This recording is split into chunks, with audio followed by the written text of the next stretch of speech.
We're going to start off with Honolulu Fire Department report. Okay. And here, right on time. Hello. All right. You're first. You're first. We're first. Yep. You just started. You just started. That's in time. Good timing. Okay. No, I'll just read up this.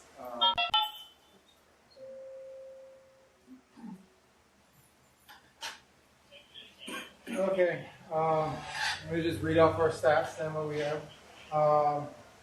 Okay, for the month of July. Sorry, we don't have August one because this is for the month of July.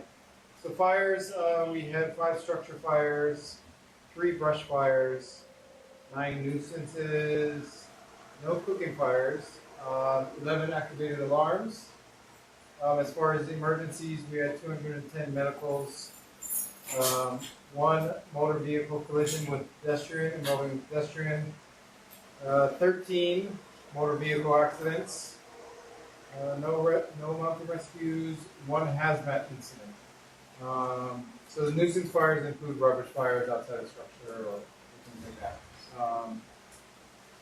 As far as this one safety tip, it's back to school safety. So we're just educating students on what they can do to stay safe during the school year. Like don't overload outlets, keep lamps, light fixtures, and light bulbs away from anything that can burn. Don't use extension cords with large appliances, like a refrigerator. Cook only where it's allowed. Keep the cooking area clean and free of anything that can burn. If the fire starts in a microwave, keep the door closed and unplug the unit.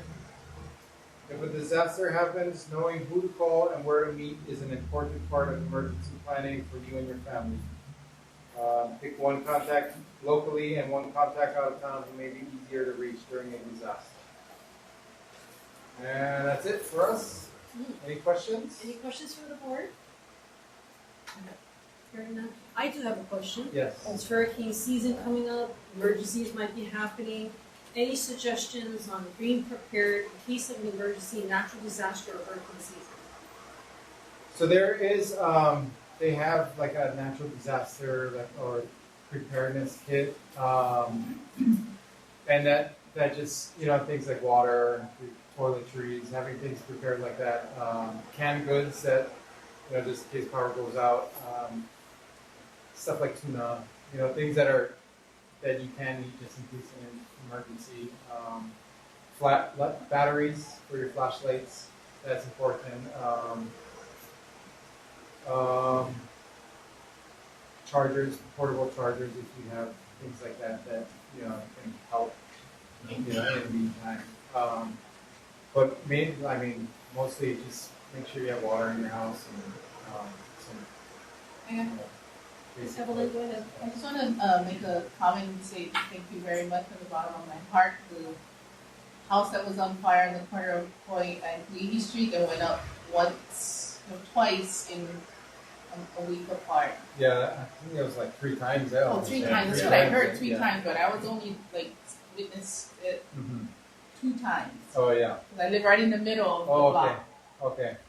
Yeah, so we just went through it this last cycle. So I think it's finally down. But the owners came in, they kind of piled all the wood together. That this looks like it's ready to go again, bonfire, because the squatters still come.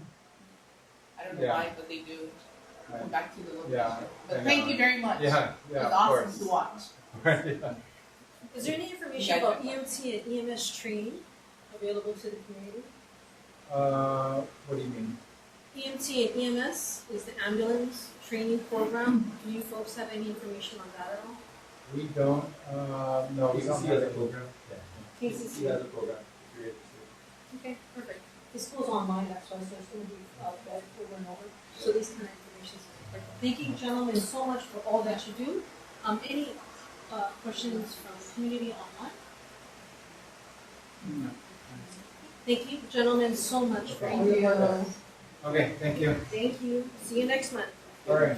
Okay, going to continue on with the Honolulu Police Department, District 1. Good evening, Chair Ibanez and board members and everyone in attendance. Lieutenant Arnold Sagusi representing the District of Community and Responsibility. I know you guys' time is precious, so without further ado, I'm going to get right into the stats for the month of July. Motor vehicle thefts were 0. The previous month was 1. Burglaries were 1. Previous month was 0. Thefts were 2. Previous month was 1. UMVs or car break-ins were 3. Previous month was 7. Assaults were 1. Previous month was 3. Sex assaults was 1. Previous 0. 0 graffiti cases reported this month, but 1 was reported last. Drug offenses were 3, and last month was 0.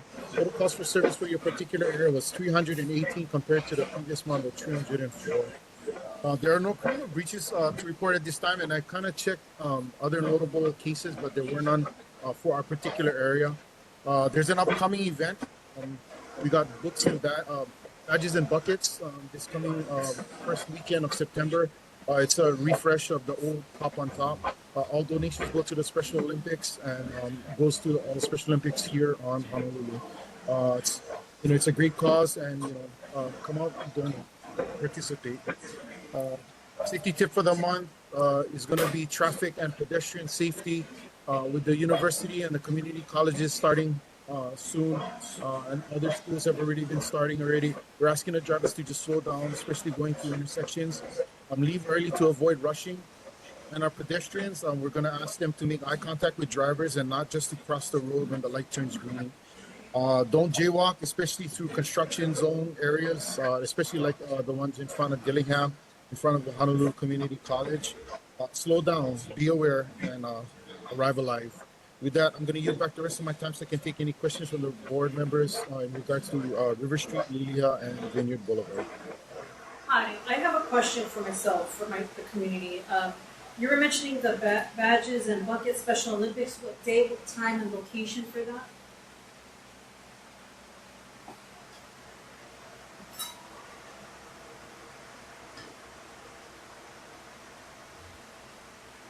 It should be the first weekend of September, so it's going to be Friday the 6th, 7th, and the 8th. It's going to be, and we're going to be all out on particular shopping centers, shopping malls. And then, yes, it's all go to Special Olympics.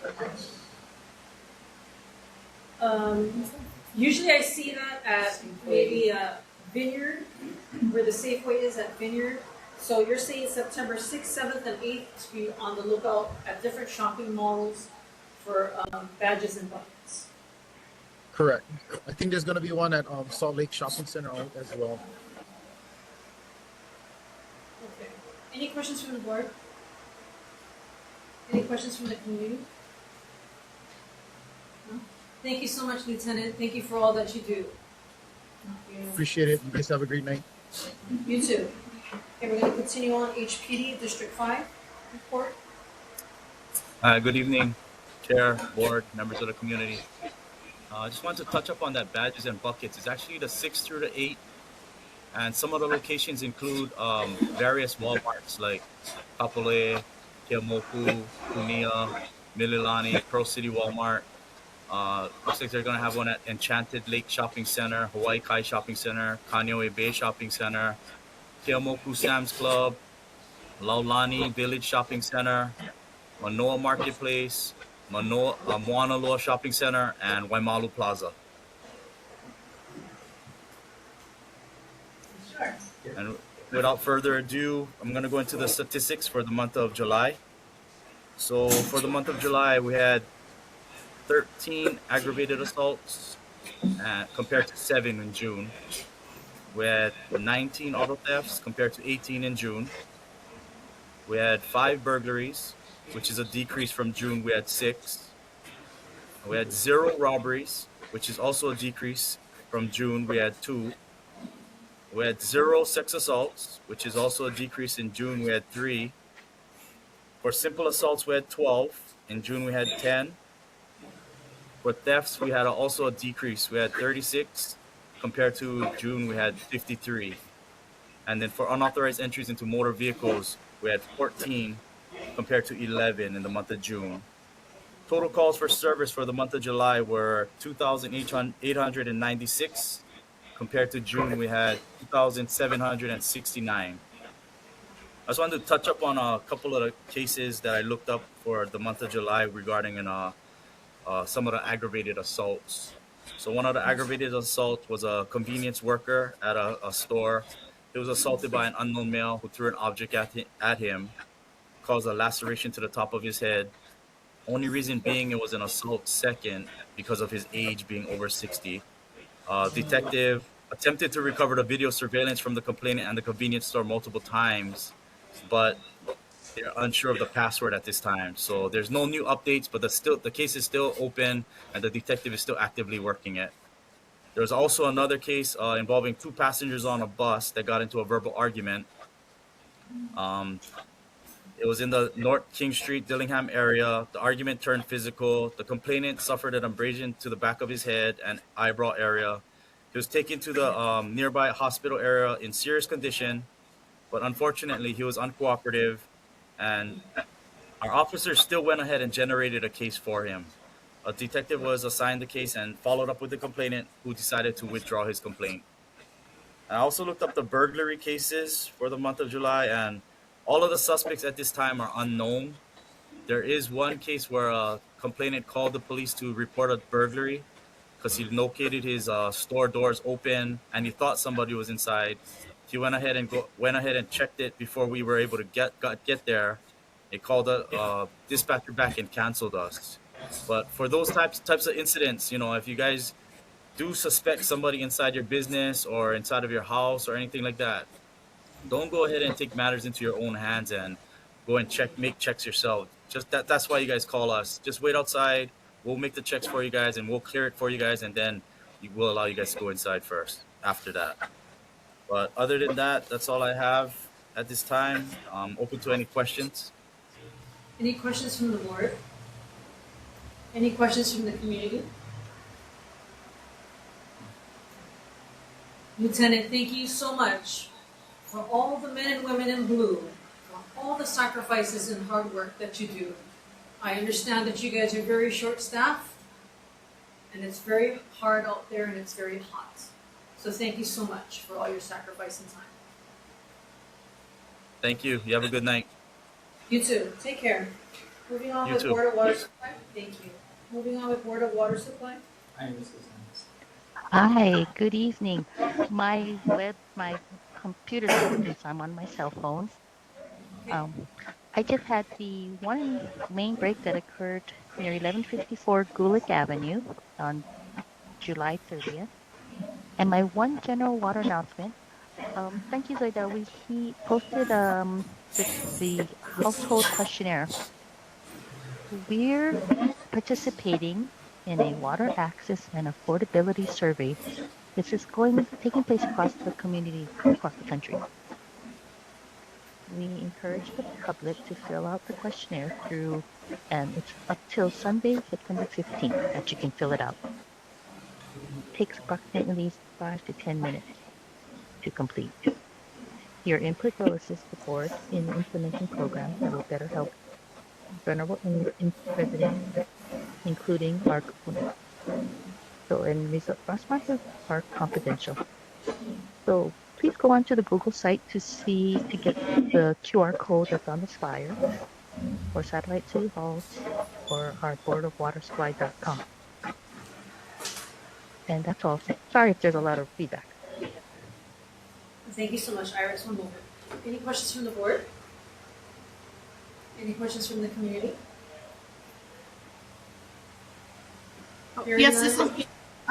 I had a quick question. This is Jessie, Senator Rhodes' office. What is the purpose of the survey, or what does the board want to do with the information? According to what I'm reading here, it says that we want to implement programs to better help the vulnerable residents, including our kupuna. I think it's about the ability to pay your living expenses and the challenges of paying your water bill. So, yeah. And you want everyone to fill it out, or just kupuna and caregivers? It says anyone, Okay. and help us to better understand. because it could be more than just the kupunas that are having a difficult time, yeah. So it's just one group that we typically mention. But yeah, everybody, every household, please. Mahalo for the information. Okay. Evelyn has a question. Hi, Evelyn Cullen. I have a question. I know that you guys aren't, you're separated from the sewer, but are you able to relay a message maybe that, since you guys are increasing your rates and it's gonna be as such for the next 5 years, and I think it's gonna go up to about 60% over the course of time, if you can relay the message to them, maybe attend our neighborhood board meeting and to ask for them to relinquish some hold on the fees. Because when I look at my water bill, majority of it is sewer fees. Okay. If you're talking about sewer, I can still ask our communications officer to ask them, but it's through the mayor's rep is also another way to get in touch with that department in the city. Okay, I think he's offline tonight. So we can make the request to the mayor's, the neighborhood board and the mayor's rep. That might be more efficient. More avenues, the better. So circling Yeah, back, so I'll mention it to them too. Right, so circling back to the survey and the questionnaire, it's vitally important that everybody partakes and looks this up, because this not only affects kapuna, caregivers, it's anybody that's having an economically hard time, got laid off from the job, is underpaid, is unemployed, is disabled, has been injured, or is just having a very hard time paying your bills. So filling out that questionnaire, getting that out is going to be vitally important to understand affordability and what you can afford, and vouchers, grants, or other programs that DWS could possibly look at. Is that correct, Iris? Yeah, I'm not sure what we could provide, but yes, definitely whatever you can provide, whatever information you can provide can help us guide what type of programs to help with you guys. You're correct. Fantastic. I have Thank a you so much, question. Iris. How long is this Whatever. questionnaire gonna go on for? How long is the course? Oh, it's till September 15th, Sunday. Please fill it out before that. And it's online. Thank you. Will you be making other Okay. presentations, like mentioning this also at all the other boards, and something a little bit more to get this out into the community? Yeah. So I understand all the boards, we're announcing this at all the boards. And I believe there was a public service announcement that our communications head put out. I'm not sure where but yeah, that they're trying to get it out everywhere, that for everyone to fill it in. Fill out the- Okay, I really hope so, because that's gonna be vitally important to, especially for the Kalihi Palama downtown in this area where, there's a lot of people that are impoverished, right? So please have that out there, easily accessible, so more people can know about it and partake in that questionnaire. I think that's gonna be really important. Thank you so much, Iris. I'm not gonna keep you. I'm gonna move on. Thank you. Thank you so much. See you next month. Honolulu Authority for Rapid Transit. Thank you so much. Hello. Hi, can you hear me? Yes. Great. My name is Marissa Gonzalez, and I'm with the Honolulu Authority for Rapid Transportation. I'm here replacing Harry Cho, as we're currently onboarding and may assign someone new to provide updates to you in the future. In the meantime, I'll provide a brief update about the Honolulu Rail Transit Project. On August 15th, PART announced the award of a major contract to Tudor Perini Corporation for the design and construction of the next segment of the Honolulu Rail Transit Project. The City Center Guideway and Station segment includes 6 new rail stations and approximately 3 miles of elevated guideway from just east of the Middle Street Transit Center to the Civic Center station near Halakuila and South Streets. The design work for this will start immediately after the contract is finalized in mid-September, with construction expected to begin in the later half of 2025. The completion of this segment is projected for 2030. The contract is a very critical milestone for HART, as it's the largest in the entire rail project, and it will help move the project forward through downtown Honolulu. And the team is really looking forward to working with the Tudor Perini Corporation to complete that crucial phase of the project. Hart also wants to emphasize that the third rail that powers the trains has been energized to the airport section and segment 2. So just wanted to remind everyone that's entering active work zones in the area or rail stations, that's strictly prohibited due to just serious safety risks. That energization of the third rail and segment 2 also marks another milestone for the project, as it will allow HART to start testing the trains on the second segment of the Skyline rail system. The public will soon start to see trains moving along the guideway from Aloha Stadium past Pearl Harbor Hickam and the airport to Lagoon Drive and Middle Street Station. As that core systems installation is also progressing in segment 2, and they're working on the traction power cables and communication systems. Eventually, we anticipate to start trial operations and turning segment 2 over to DTS in late 2025. So we're really excited about that. And so the public will be able to start taking the train from Middle Street Transit Center and heading out west. So that's very exciting. HART continues, as you know, HART continues the city center utilities relocation, and that work is progressing along Dillingham and downtown. The completion for Dillingham utility relocation is expected first quarter of 2026, and downtown is that completion is expected in the fourth quarter of 2024. And segment 3 completion is expected in 2031. Sorry, a lot of dates right there.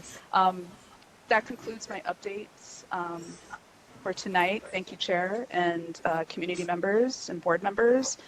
For more information about HART and the rail transit project, please reach out or visit honolulutransit.org. You can also email your questions to info@honolulutransit.org. You can also call the 24-hour hotline at 808-566-2299, and I'll try to do my best to answer any questions. Thank you. Thank you so much. Any questions from the board? I have a question. Go ahead, Shirley. Hi, my name is Shirley. I'm a board member here. Thank you, Marissa, for reporting to us tonight. I have a question regarding that gas leak that happened on Dillingham a couple of days ago. Do you by chance have any information to provide the board on what had happened? Yeah, so that gas line issue occurred on August 19th, which was, gosh, that was just a couple days ago. So yes, HART coordinates with the gas company when those things happen, and it's always unfortunate. Upon further investigation, it was a gas leak on Dillingham Boulevard, and we're looking to correct our transcripts that went out that day. But yes, the contractor followed all protocols and notified Hawaii Gas, the Honolulu Fire Department, and HPD were out there on Dillingham. It was closed, as you know, between Wakamilo Road and McNeil Street during the repair. Hawaii Gas did secure the leak in the morning, I believe around before noon, around 11 a.m. And the HPD was released from the scene at that time. But yeah, HART coordinates and continues to partner with Hawaii Gas and work together closely as utility relocation construction continues. Okay. That's not the first time, though. It's been happening quite a bit over the years. So if there's a way to minimize the impact, because whenever that happens, because I know Hawaii News Now office building several times over the years has to have been totally evacuated. So if there's a way moving forward, how can we prevent major hits into the gas lines so companies and people are not impacted and sent home and can't do their work? Yes, Pretty large. I absolutely agree with you.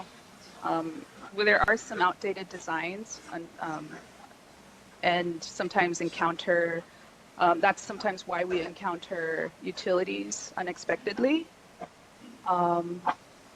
Yeah, they're literally a few inches below the ground when they should be 3 feet deep. That's part of the problem, right? Yeah. Right. Right. So it's outdated designs and it's very old down there. A lot of old pipes So and utilities. I agree. So somewhere down the line with the whole area being redone, as I know Waikimino and Dillingham, the feds gave money to improve that area all the way up into Waikimilo. And that's gonna be 5 to 10 years from now, improvements and ongoing as the rail comes through. And that has been planned for the last 15 years.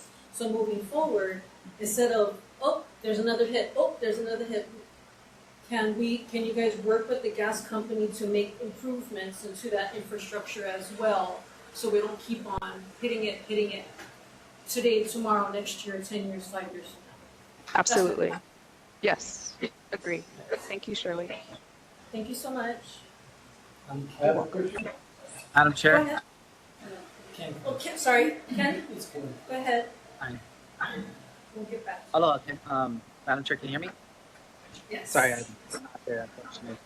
But I had a question. So I had two questions. One of the questions that I had was, is because sometimes you guys will move some of the construction, and mostly it's like a backhoe type of thing, kind of like with the Caterpillar trails, and they just use the regular road course, and it takes forever, and it stalls out buses and everything like that. Is there any way, or is there any part of the budget where it allows basically for it to be rode onto a truck to just, drive where it needs to get to Dillingham versus the entire area of Dillingham from almost Alacaba all the way to basically Kaani Street? That was my first question. The second question is I'm starting to see a larger frequency of vehicles, even though the signs are up that says no turning on that private road. As a pedestrian, I mean, I have to call this one out. There's cars that basically, I almost got hit today. That's why. They just will cut the corner, turn, regardless of whatever the lights say, So that's something just to kind of be aware of, or something else that can be done. I saw what looked like cameras on there from Hart, and I don't know if those are cameras that are on there that are looking. But if there can be some integration between that and patrol, or even the SPOs, or some part of, in this case, it'd be District 5, I think that'd be very helpful from a safety standpoint. So if you have nothing like that in place, or do you? And if you do have something like that in place, is there any room for improvement? There's always room for improvements. Thank you for those questions. In terms of your first question, I believe I can't answer any questions regarding bus routes. I do have, you will have to contact DTS, and I can provide you with that information in the chat room or work with you offline, take down your information today. You can also always email the info@honolulutransit.org, and I could forward that email over to DTS for you. I checked that email, so I could do that. In regards to your second question, HPD officers are on site, and on-site personnel. They're out there available to assist motors and pedestrians, and they're supposed to. We like to know about those things when you are experiencing that as a commuter and pedestrian. They're supposed to help people navigate through the work areas. So please let us know. Take pictures and send it over to info@honolulutransit.org. We do have people roving that area, and of course we can't catch everything, but So like to I guess help. the question is that, right where that private road is, that's turning in where there's a no turn on the left. If those that I'm looking at, they look like cameras, I'm not sure if they are. So that is that main question from that. I can go offline. I can get your information with Zaydel, so we can talk about that and talk about this all the time. But I just wanted to bring that out there since it's recorded, and there's other people who may not say something about that. But Yes. there's an issue of safety, so thank you. Absolutely. Thank you for that, Ken. Thank you, Ken. Any questions from the community? My name is Thomas Beck. I'm talking about relocation of facilities, especially the Hawaiian Electric towers on Makai side of Dillingham. If you look at financially wise, Hawaiian Electric more than likely possibly have to declare bankruptcy because of admitting to $1.7 billion of that $4 billion lawsuit. With that being said, because they estimated to be 200 million to move the towers, and that was a couple of years ago, how do you plan to work at High Electric to get that done? Because that's the biggest setback, is to move the high power lines so they can build in that area.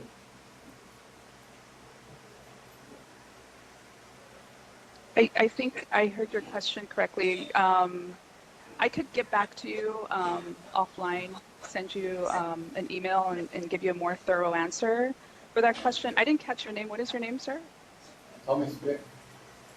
Thomas Beck.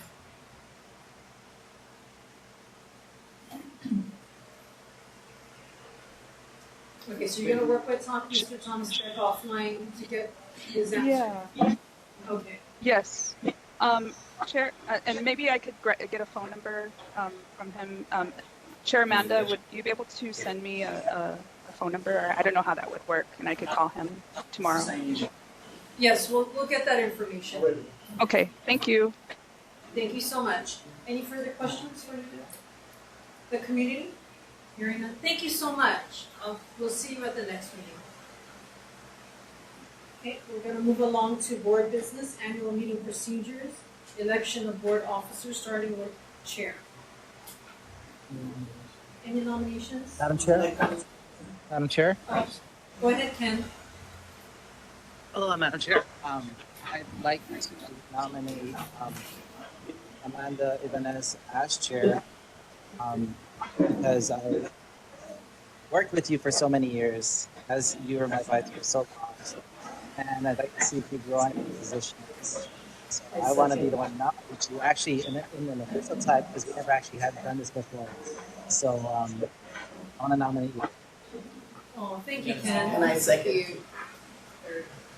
Second, third. Fourth, fifth, sixth, seven. Thank you, Ken, for starting that. Ask if there are any other nominees. Any other nominations?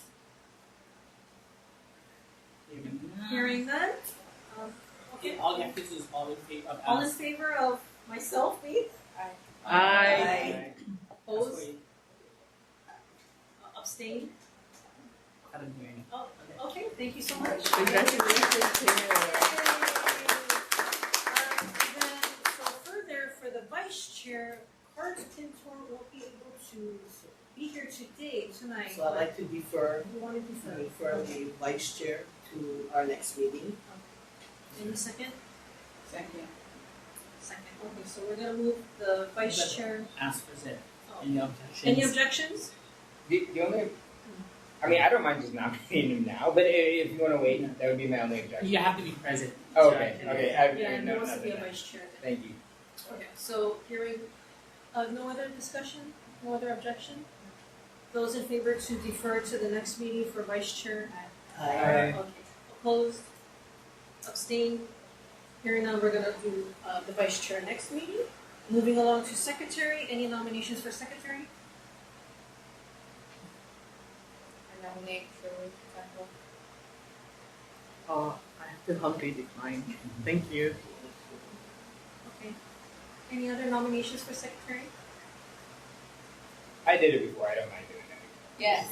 Nominate Kerwin. Second. Second, okay. All in favor? Aye. Yes, I myself too, and opposed? None, nobody's on my team? No opposed. Okay, and abstain? Hearing none, okay, thank you so much, Erwin, you're the secretary. Okay, moving along, treasurer, any nominations for treasurer? I nominate Lloyd. Lloyd? I'm okay. Thank you. Okay. Oh, Huh? Anybody else? I nominate Yosa. Yosa. respectfully decline. I nominate Auntie Lynn. Yeah. Yeah, second. Yeah. I second. Second. Okay. So, all in favor? Aye. Aye. Opposed? Aye. What was that? That was Delia. She said aye. Oh, she says aye, okay, abstain? Motion passes. Thank you so much. Yeah. Okay, I think that's about it. Yes, that was beautiful. Okay. Approval of minutes for Wednesday, July 17th, 2024. Anybody wants to move to accept the minutes for Asking questions. any corrections? I have one correction.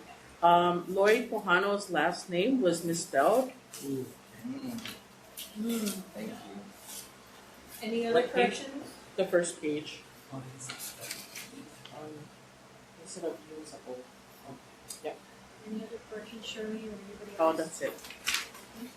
Thank you. No, no worries. Should be. Okay, we're gonna move forward. Any motion to accept the minutes? Motion to accept the minutes. Second? Second. Motion passed, right? Yeah, thank you. Resolution recommending indoor mask use. Pittsburgh's not here, so I'm gonna table that. For next meeting, resolution urging the state and city to take proactive steps to combat illegal gambling. Member Young, Angela Young's not here No, today. she's here. Oh, she's She's here? online to ask her if she has that resolution. Angela, do you have your resolution?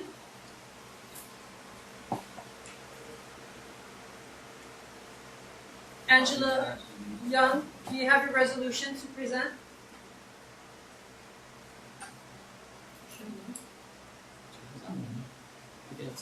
Okay, you know what, we're gonna table that for next meeting. Okay, moving forward. We're very fast today, I like it. Presentations limited to maximum 10-minute presentation, redevelopment of Palama homes. Emily Davids, Senior Development Manager, from Forum Partners. Eight is not. You said no. Anybody on? Yeah.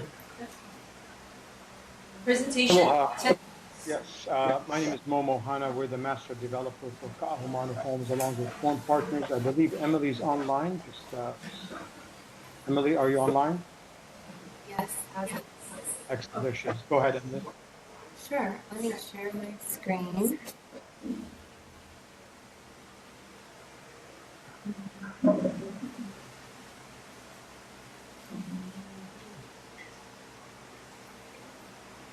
So quick, guys. Yeah.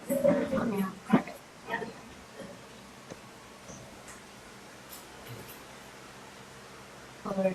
Can you see that? Yes. Yes. Okay.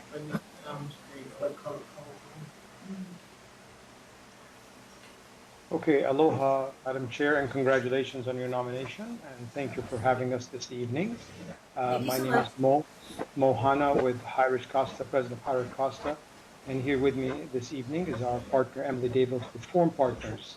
Let me do just a quick voice check. Can everybody hear me clearly? Yes. Fantastic, thank you very much. We're here before you today to talk about Ka'ahumanu Homes and share with you a little bit about who we are, some of the vision, and where we plan to take this, and then obviously open it up to any questions you may have. Next slide, please. So we'll share with you our team, what is Ka'ahumanu Homes.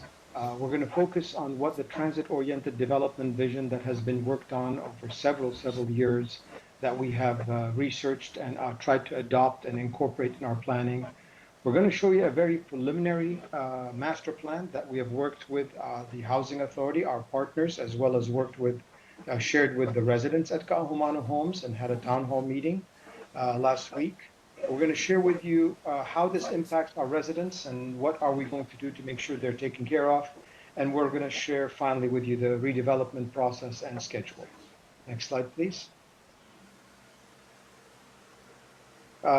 The partner, the main landowner that has selected us as the master developer is Hawaii Public Housing Authority.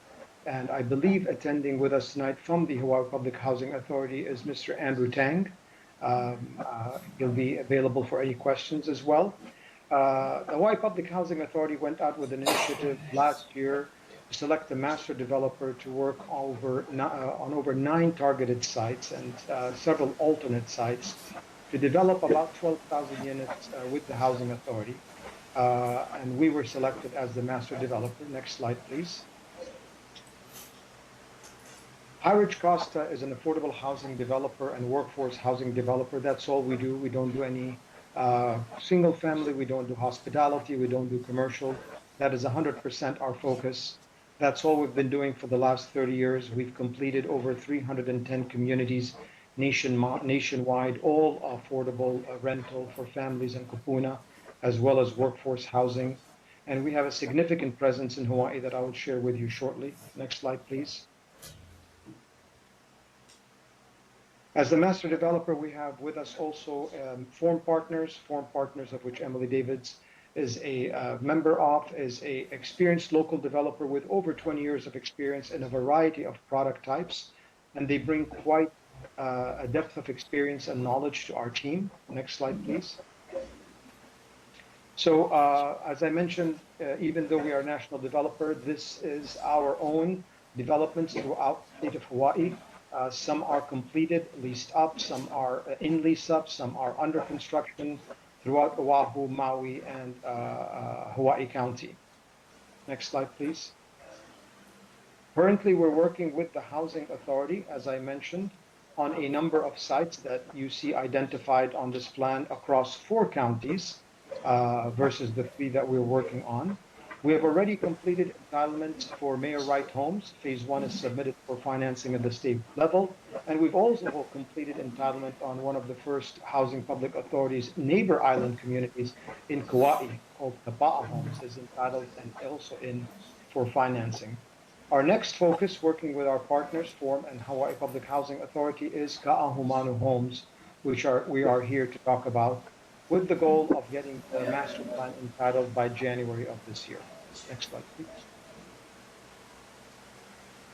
So as you know, the property is about 7.4 acres, currently zoned A1 TOD. There is 152 existing public housing units on site. It consists in 19 buildings, and they were built in 1958.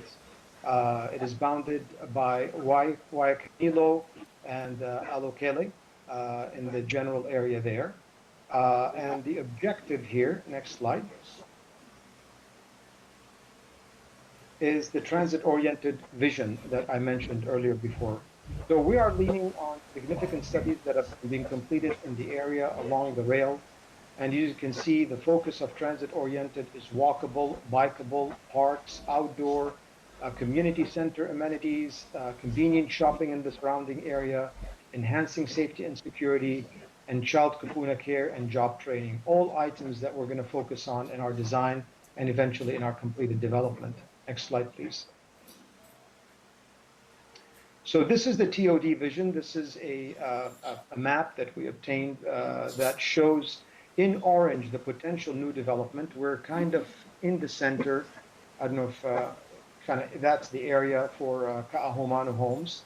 There's the planned rail that is in yellow and other proposed buildings. But as you can see, the potential development of what is going, Ka'ahumanu Homes will be in the center of what seems to be the potential development vision in the area. Next slide, please. So what is TOD and community vision? As we talked about walkability, we talked about community, we talk about connectivity, we talk about multimodal transportation, we talk about density, but we also talk about open space and green space. So these are some of the visions that you see. Interior-wise, we're going to focus on creating a community space, whether it's computer lab rooms, gathering areas, clubhouse areas, art areas by local artists. All those are part of the future development that we are envisioning for Ka'ahumanu. Next slide, please. And with that, I'm going to hand the mic to Ms. Emily Davids to walk us through what we've done so far, the homework and the research, and hopefully we gain your interest in what we're doing. Go ahead, please. Thanks, Mel. Aloha kako. So, when we started this plan, we looked at a couple different options. We looked at 3 schemes and ultimately decided that the preferred option was this green link, this scheme B, which connects kind of pedestrian pathways with Waikamilo Road and adjacent schools. We came up with approximately 1,550 affordable and workforce homes. This is across 6 buildings with a focus on retail services, indoor and outdoor amenities, generous parks, open spaces, and really kind of connecting with those TOD themes that Mo just shared with you. Um, After we did the massing fit test, we refined our master plan to get to this draft master plan that I'm sharing here. The green link is represented through this kind of pedestrian pathway, this retail plaza, mall, and kid-friendly open space. Being a TOD site, we put a lot of thought and emphasis on connectivity and circulation. So up here we have the high school, over here we have a middle school and an elementary school, and all of those schools are servicing our resident Ohana. And so we expect that there to be a lot of pedestrian traffic flow going to all of those schools, along with nearby amenities and services and points of interest. We have 2 rail stops within a half a mile of this site, both Mauka and Mackay to our site. So we wanted to make sure that we had the right pathways, both from a bike standpoint, a pedestrian standpoint, and then also drop-offs for Uber or resident drop-offs and things like that programmed within here. Within the plan here, this is actually 6 buildings. So we're looking at 2 of these. The first phases, phase 1 and phase 2, are connected by a parking garage. The red areas here represent kind of ground floor retail amenities. The gold areas are representing lobby areas and amenities for the residents. And then the blue areas are representing kind of community services and potentially a preschool or daycare or those types of things that could be incorporated into the plan.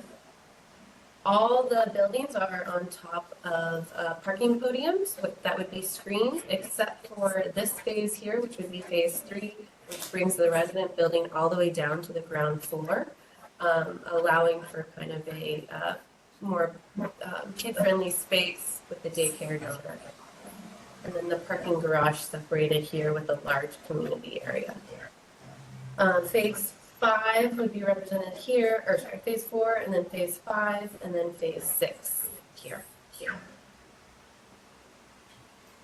This is another view of the plan, which allows you easier to see kind of the residential tower separated from the parking podiums.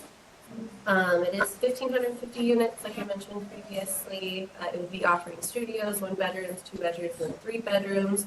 This is an affordable housing community, and so 4 out of 6 of these towers would be high-tech, meaning it's offered to 30 to 60% of the average median income. There would also be a missing middle tower, which is also known as a workforce tower or 501c3 option, which would be for 80 to 100% AMI. And then we are looking at potentially bringing a for sale component to this, which would be mostly affordable and have some potential market rate units as well.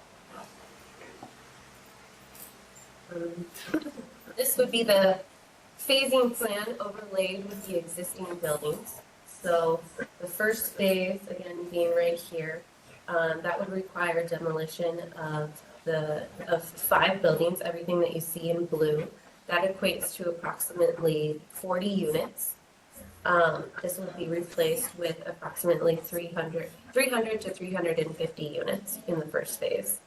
Second phase, right here, 2 buildings coming down. Phase 3 with everything in purple, phase 4 in red, gray, and then blue here. And Mo will walk us through kind of resident relocation here shortly and our process for that. This is another view of kind of what that phase 1 would look like, and we'll show you some renderings here shortly too on kind of what it would look like from if you were standing on the ground floor. And Mo, we want to talk about our residents and relocation. Thank you. Focusing our mission statement, as in one of our earlier slides, is changing lives. So what we take very importantly here is the existing residents and how that will be addressed and what will come. First of all, that is one of the reasons that we're phasing the site. So as you can see, first phase would affect a total of 40 units. And the very first phase, the very first building would have at least 300 plus units, which would facilitate future relocation. However, the way this would work is at least 9 months to 1 year prior to the projected start of construction, a third-party relocation company approved by the Housing Authority would be hired to conduct private meetings with each of the families in those 40 units that will be affected, understand their circumstances as far as children, no children, where their jobs are, where their schools are, and work in order to help them relocate to a residential unit that is of their choice, that fits their needs. They also have the option to relocate into other Hawaii Public Housing Authority units, which the Housing Authority has some of those available as well. That would be their choice. The key aspect of it here, the residents that are living there, because this is public housing and it's going to be converted to more affordable housing, the private-public partnership, no longer public housing, is the residents currently pay 30% of their income, whatever it is. So they're getting the rest from the housing authority. That right, that benefit gets converted into what's called a tenant protection voucher. It's the comparable of a Section 8 mobile voucher, and they would take it with them wherever they're relocated or wherever they choose to relocate, hence paying the same amount that they're paying as they're living in public housing. The difference is they can get that benefit anywhere they go, and they hold on to that voucher as long as they qualify income-wise. So while now to get that benefit, they must live there in that specific location, now they have that same benefit as a mobile voucher, allowing them to move anywhere within Oahu and be able, either where they are relocated or relocate somewhere in the future, continue to hold that and continue to get that benefit. That benefit does not get lost. Additionally, any relocation costs needed to relocate them to such new place before the demolition construction activity is also covered. Once the community is completed, those residents also have the option to return, holding that voucher and still continuing to get the benefit of paying that percentage of rent that they were paying when they lived under the public housing concept.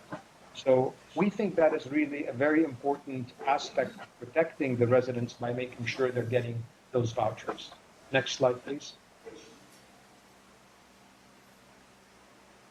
So the remaining units that are non-voucher units, we talked about two types of product. One product is really focusing on workforce affordable, lower affordable, and those incomes will range from as low as 30% area median income to 60%. You can see the ranges there. And that is the about 4 buildings, correct, Emily, that we have that are like that? And then we are going to have another building that's going to serve missing middle, and those rents and incomes will be restricted for families making between 80 to 100% area median income.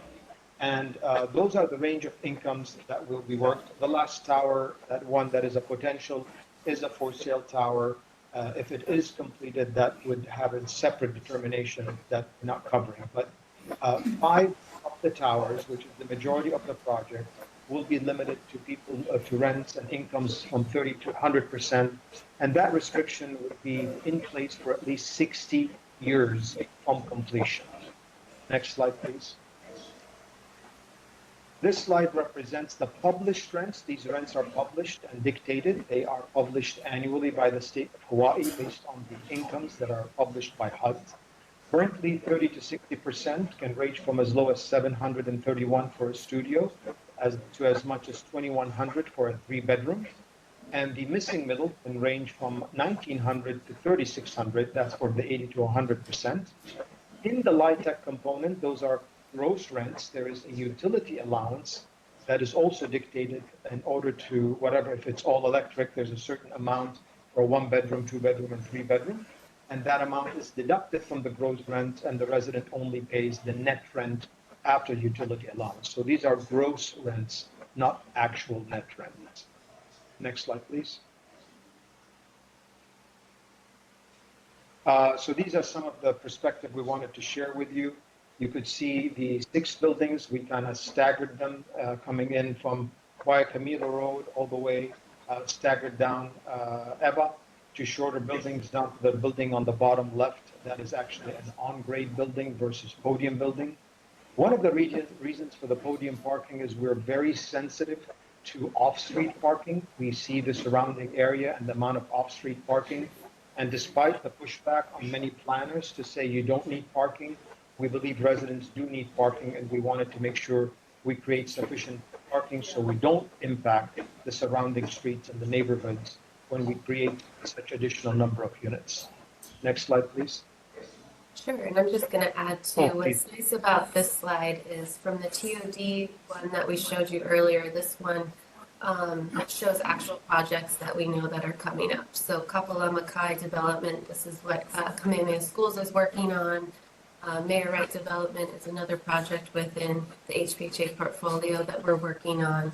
What this is missing is all kind of Castle and Cook's projects that they have, but you can see that Kahumana Homes fits well within the upcoming density being brought to the area with TOD. And one thing, I mean, it's upcoming density, and to realize we're developing for something that's going to be 60, 70 years from now. And it's going to be developed, this is going to be developed over a 5, 6, 7 year span minimum. So as the developed area develops, continue to fit in. Go ahead, Emily. This is a massing looking from Waikimilo Road. This would be phase 1 here, and then this is phase 2, which are our focus right now. Phase 3, 4, 5, and 6 in the foreground are future phases, which have less detail at this time as we're focused on the first phases. This shows just phase 1 and 2 only, so that you can see what that would look like separately from as we continue to build the rest of the community. This is another view of the community, phase 1 and being right here, and phase 2, at this time looking from Alakea Road. This is that Central Park area that we were mentioning with the residential tower coming all the way down to the bottom, community pool area, pedestrian walkways, the school adjacent, and then the high school kind of below off the page here.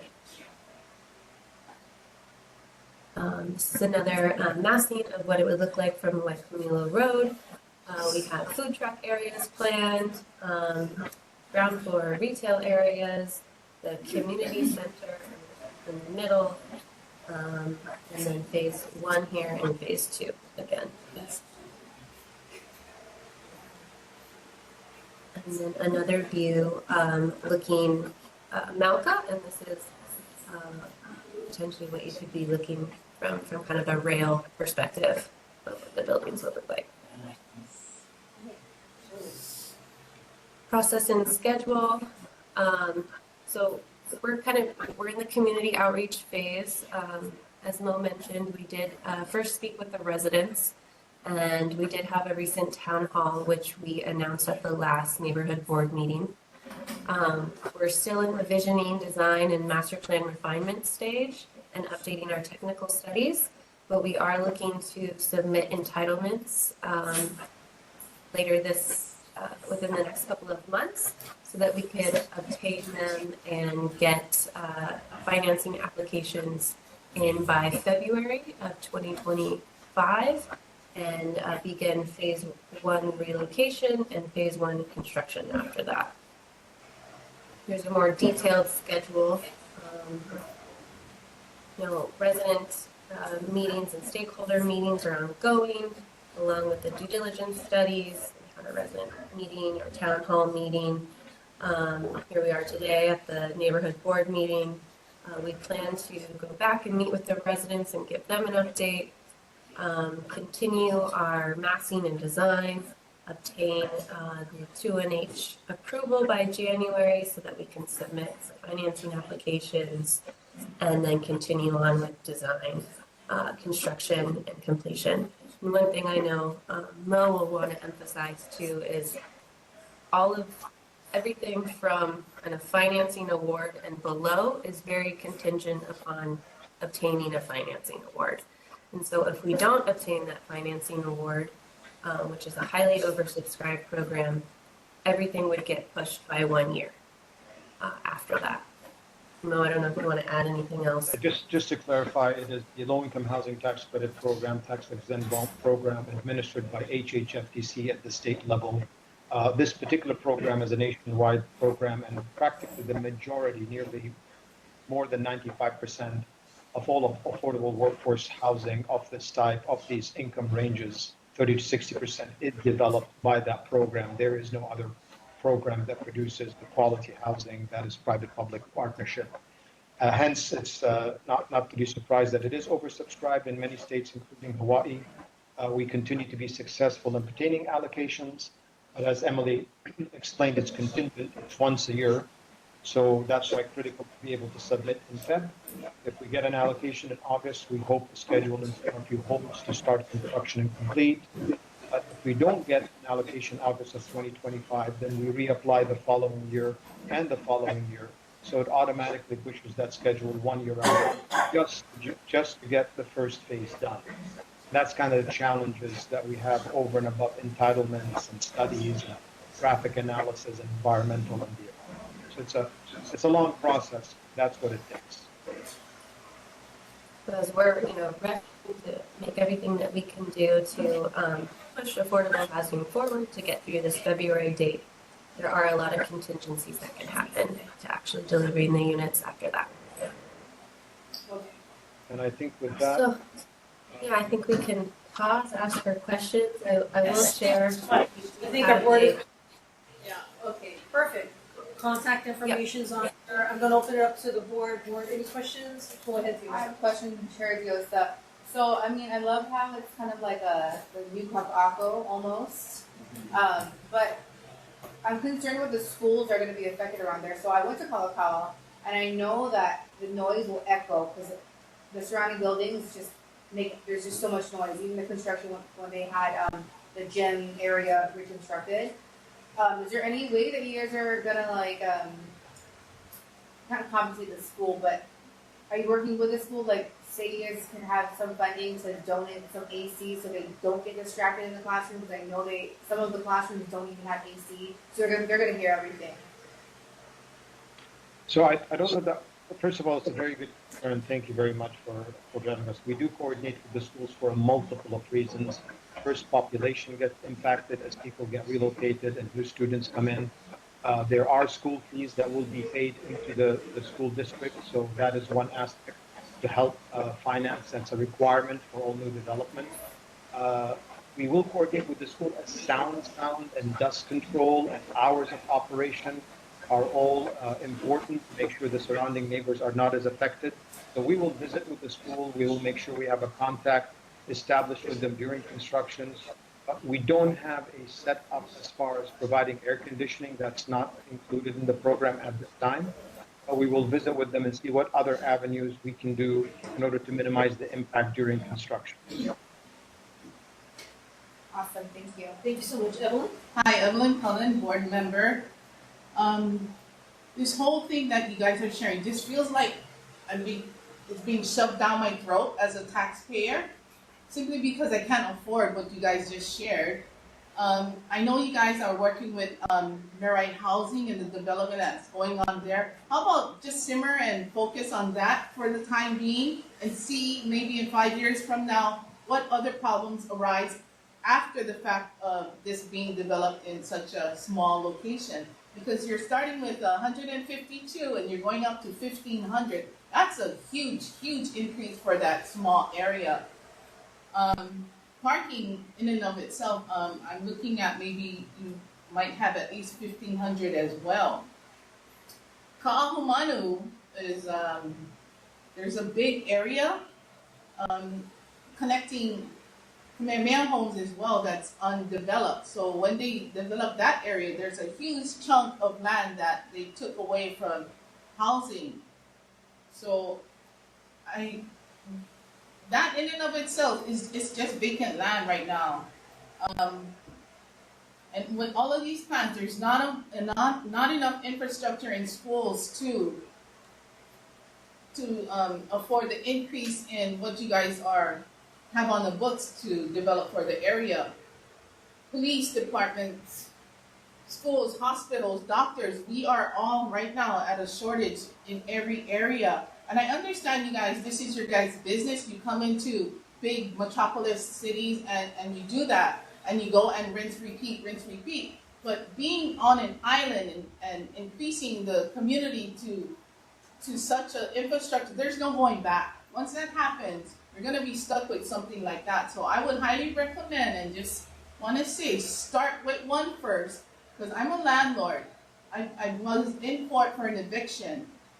The KPT took a majority of the calendar with evictions for people who live there, low income people. So are you guys, you guys dealt with KPT, right? So do you guys know about the after effects of people living in this now renewed community and the amount of people being evicted in court? I was there like last week, and every time I come, it's always like KPT, KPT. So that's another thing for me. And the zip codes, you guys shared the amount, $2,000 to $3,000. Is that comparable in my zip code, like 968191713? Because I highly doubt that. That's just my because we're an island. You guys are building an island, and you guys are gonna leave us with this concrete jungle we can't afford to maintain. I can barely survive. My taxes, you guys, because this is a state facility. So guess who's gonna pay? We're gonna pay, and I'm not on board with this. Let's start with one. Married housing or KPT, look at what's coming out of that. Work with the problems, address the problem before you guys start hitting us left and right, and we don't even know what's hitting us until after effects. And we're like, stop, too late, y'all dumbfounded by the results. But then you guys are gone. That's it. Thank you. Thank you. So you raised many points. Very good point. Thank you for raising it. We are not building 1,550 units in 1 year, 2 years, or 3 years. So it's going to take at least 5 to 6 years to even complete the first building. So you're only talking about 300 units. That is the exact same situation on Mayor Wright.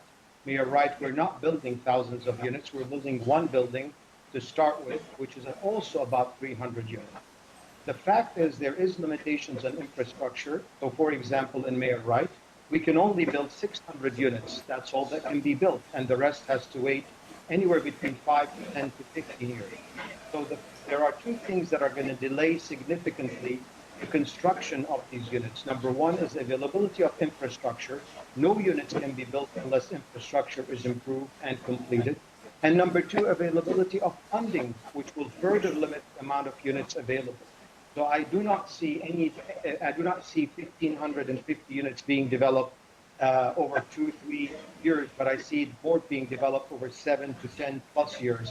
So as each building is completed and stabilized and leased up, then we go to the next one. On parking, I'm glad you brought that up. No, we do not have 1,550. We have significantly higher number than 1,550. We are getting pushback by various agencies, including the Department of Planning, City, County of Honolulu, DPP, to significantly reduce our parking, but we're one of the few developers that are pushing back. As to evictions, we are not part of KPT. I know the Housing Authority is, but we are not part of KPT. There are no evictions here. There are relocations.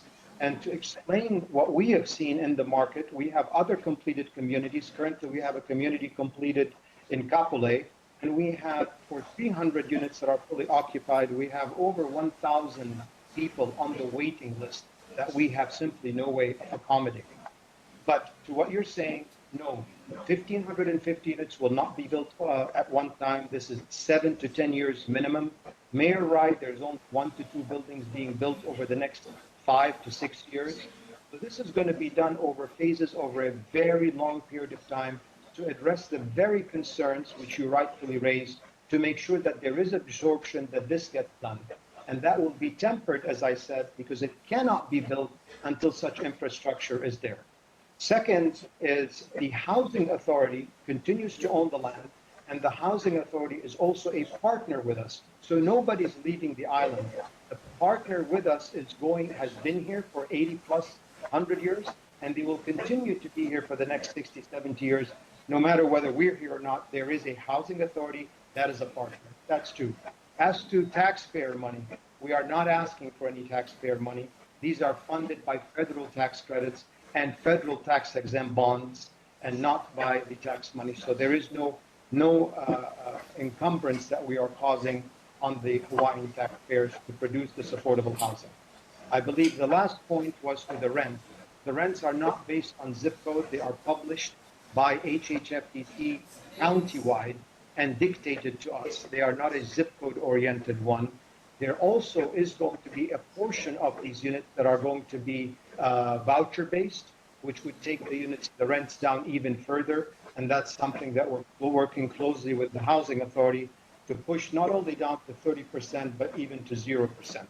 Sorry for such a long response, but I was hoping to hit all your points. Very good points, points that are of concern to us that we're thinking through and working through carefully. Thank We you. gotta move on to the next question. Angela? Angela Young, you're online. Go ahead. Hearing none. Anybody else have a question? It looks like you're on mute, although I do see you lowered your hand. And then go ahead. I just want to ask a question. Was there another company that put in a bid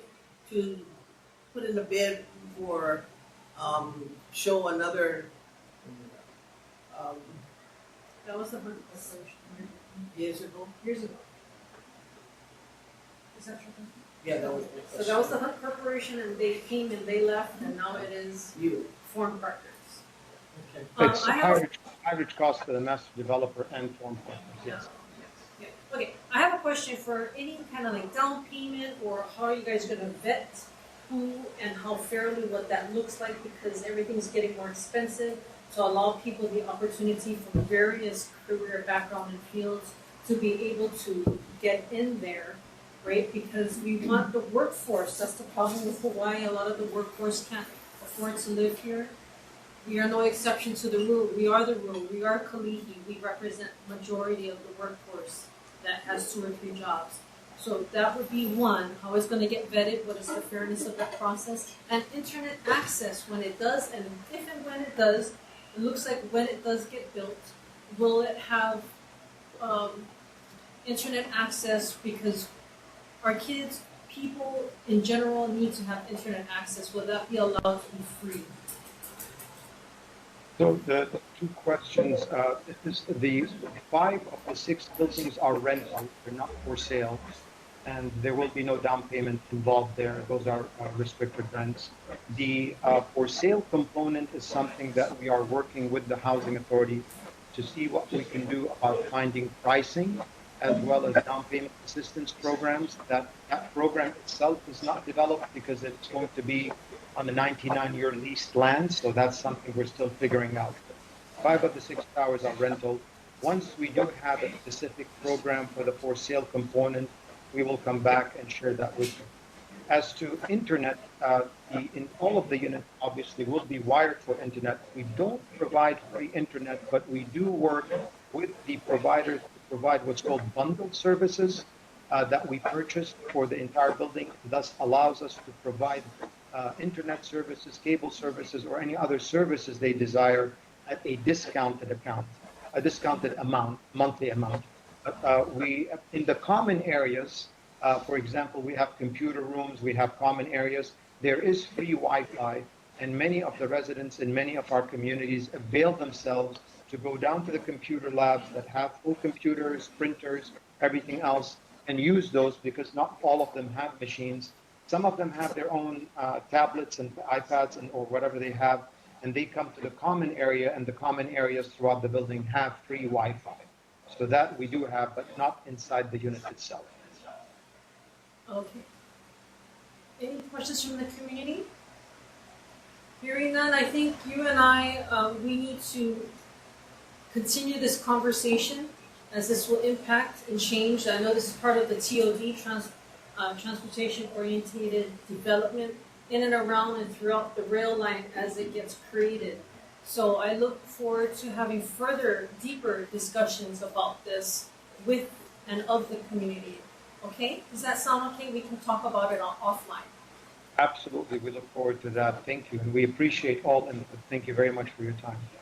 Can I ask a question? Who is this? Angela. Angela, go ahead, Angela. One more question, that's it. Oh, okay. All right. Yes. I'll keep it short. So actually, I'm just wondering about the development, like Bolodrome, the first of its kind in town, and from the Department of Homelands for the beneficiaries that are on the wait list, if they have met the blood quantum requirements and limits as per federal law. So I was just wondering, with this development, is it going to be something that they can replicate and copy across the state? Because housing development right now is very concentrated on very specialized housing strategies, right, to meet the Department of Homeland, like the Bolodrome, and then whatever they need, like in the transit development oriented area, because the state is the largest landowner, right, around the HART train. So I'm just wondering, like, what the development is like in terms of it being maybe copied and replicated, like a prototype. I'm sorry. I tried to capture what. Oh, you tried to follow me, but you didn't. Okay, so your development still being something easy to copy. I think I understood one of your questions, Angela, that I can maybe address is you were talking about the Bolodrome, which is a DHHL property, Department of Hawaiian Homelands. This is not a Department of Hawaiian Homelands property, although very familiar with that project and think that it's great for DHHL. This would be open to Hawaiians. This would be open to other residents as well. Anybody within that qualifies for affordable housing for the site. Okay, thank you so much. I'm going to move it along. Thank you so much, and we'll be in contact. Thank you, mahalo. Thank you. Aloha. Yeah, so we're going to move along to residents and community concerns, 3 minutes each.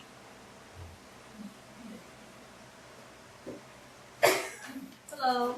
Hi. Good evening, everyone. I'm Karen Amana, and I'm here on behalf of Kuya Academy. We're a brand new public charter school that just opened our doors on July 22nd. And in part, I'm here because I'd like to, on behalf of the school, we'd like to thank your neighborhood board and also Member Templo for assisting us. I know that you provided us a letter of support when we had applied for the public charter. Oh, can you come on this side so the camera can catch you? And do I?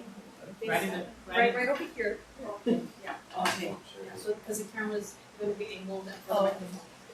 I'm going to start again? No, okay. So we just wanted to thank you and also share with you about what we're working on. We've accepted 100 sixth graders for our first year. And what we're doing right now is we are constantly recruiting, and we're recruiting for our following year. We'll be accepting another 100 students, and the sixth graders existing will be moving up to 7th grade. And every year we'll be adding another 100 sixth graders, the sixth graders next year and following year and so on, until we reach the 12th grade year. And our long-term goal is once we complete the 12th grade years to move down towards the kindergarten and on an annual basis. So let's see. So right now our students, and the other caveat is that initially we came and shared with you that we were going to have our school at St. Anthony's, but we were informed that there was another facility, Mauka, at St. John the Baptist. They had recently received they had recently closed in 2020, and also that they had received a TC Ching had provided a lab and computer room for them. So the infrastructure was just a little bit better, and that would assist in costs. So we moved our school up to St. John the Baptist. So right now our students are coding programs, they're flying drones, connecting with their community through East Cyber Mission, as well as mastering augmented reality with VR glasses. That's in part what makes our school unique. We have a very comprehensive artificial intelligence and data science program, and we're looking forward to continued work in the community, and we will provide updates as they become available. If you're interested on the flyer, you can contact us at info@kalihiacademy.org, and we are accepting applications for next year.